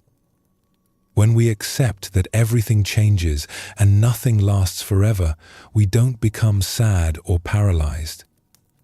We become free. Free to be fully present. Free to love completely. Free to appreciate deeply. Free to live the life we have right now instead of the life we imagine we'll have someday. As you rest in this teaching now, feel how accepting impermanence creates both a tender awareness and a deeper appreciation for this moment. You don't need to wait for some crisis to begin treasuring your life. You can recognize right now that this breath is precious because you have a limited number of breaths. This moment is valuable because it will never come again. The wisdom of impermanence in Zen Buddhism is not meant to make us sad. It's meant to wake us up to the incredible gift of being alive right now. When we stop fighting against the natural flow of change and learn to appreciate each stage of life's unfolding, we find a peace and gratitude that no attempt to freeze time could ever provide. You have traveled far tonight through these ancient teachings. You have walked with masters and students, fishermen and gardeners, scholars and farmers. Each story has been a gift, offered freely, asking nothing in return except your presence. The wisdom you have encountered tonight is not something you need to memorize or hold tightly. These teachings will continue to work within you, gently reshaping how you meet each moment. Like seeds planted in fertile soil, they will grow in their own time, in their own way, without effort or forcing. You have learned about acceptance, about meeting reality as it is rather than as you wish it to be. You have discovered that compassion begins with yourself before extending to all beings. You have seen how presence transforms ordinary moments into something precious. You have understood that wisdom comes not from collecting knowledge, but from living truth directly. You have explored the freedom of non-attachment, the peace of holding life lightly while caring deeply. And you have touched the profound teaching of impermanence, understanding that the temporary nature of all things makes each moment irreplaceable. These are not lessons to study, but truths to live. They are not concepts to master, but realities to experience. As you rest now, let them settle into your body like gentle rain soaking into earth. There is nothing more you need to do tonight. Nothing to achieve or figure out. The path continues not through effort, but through simple awareness. Your peace will emerge naturally, like dawn arriving without announcement when you stop struggling and allow yourself to simply be. Rest deeply in this understanding. You are already whole.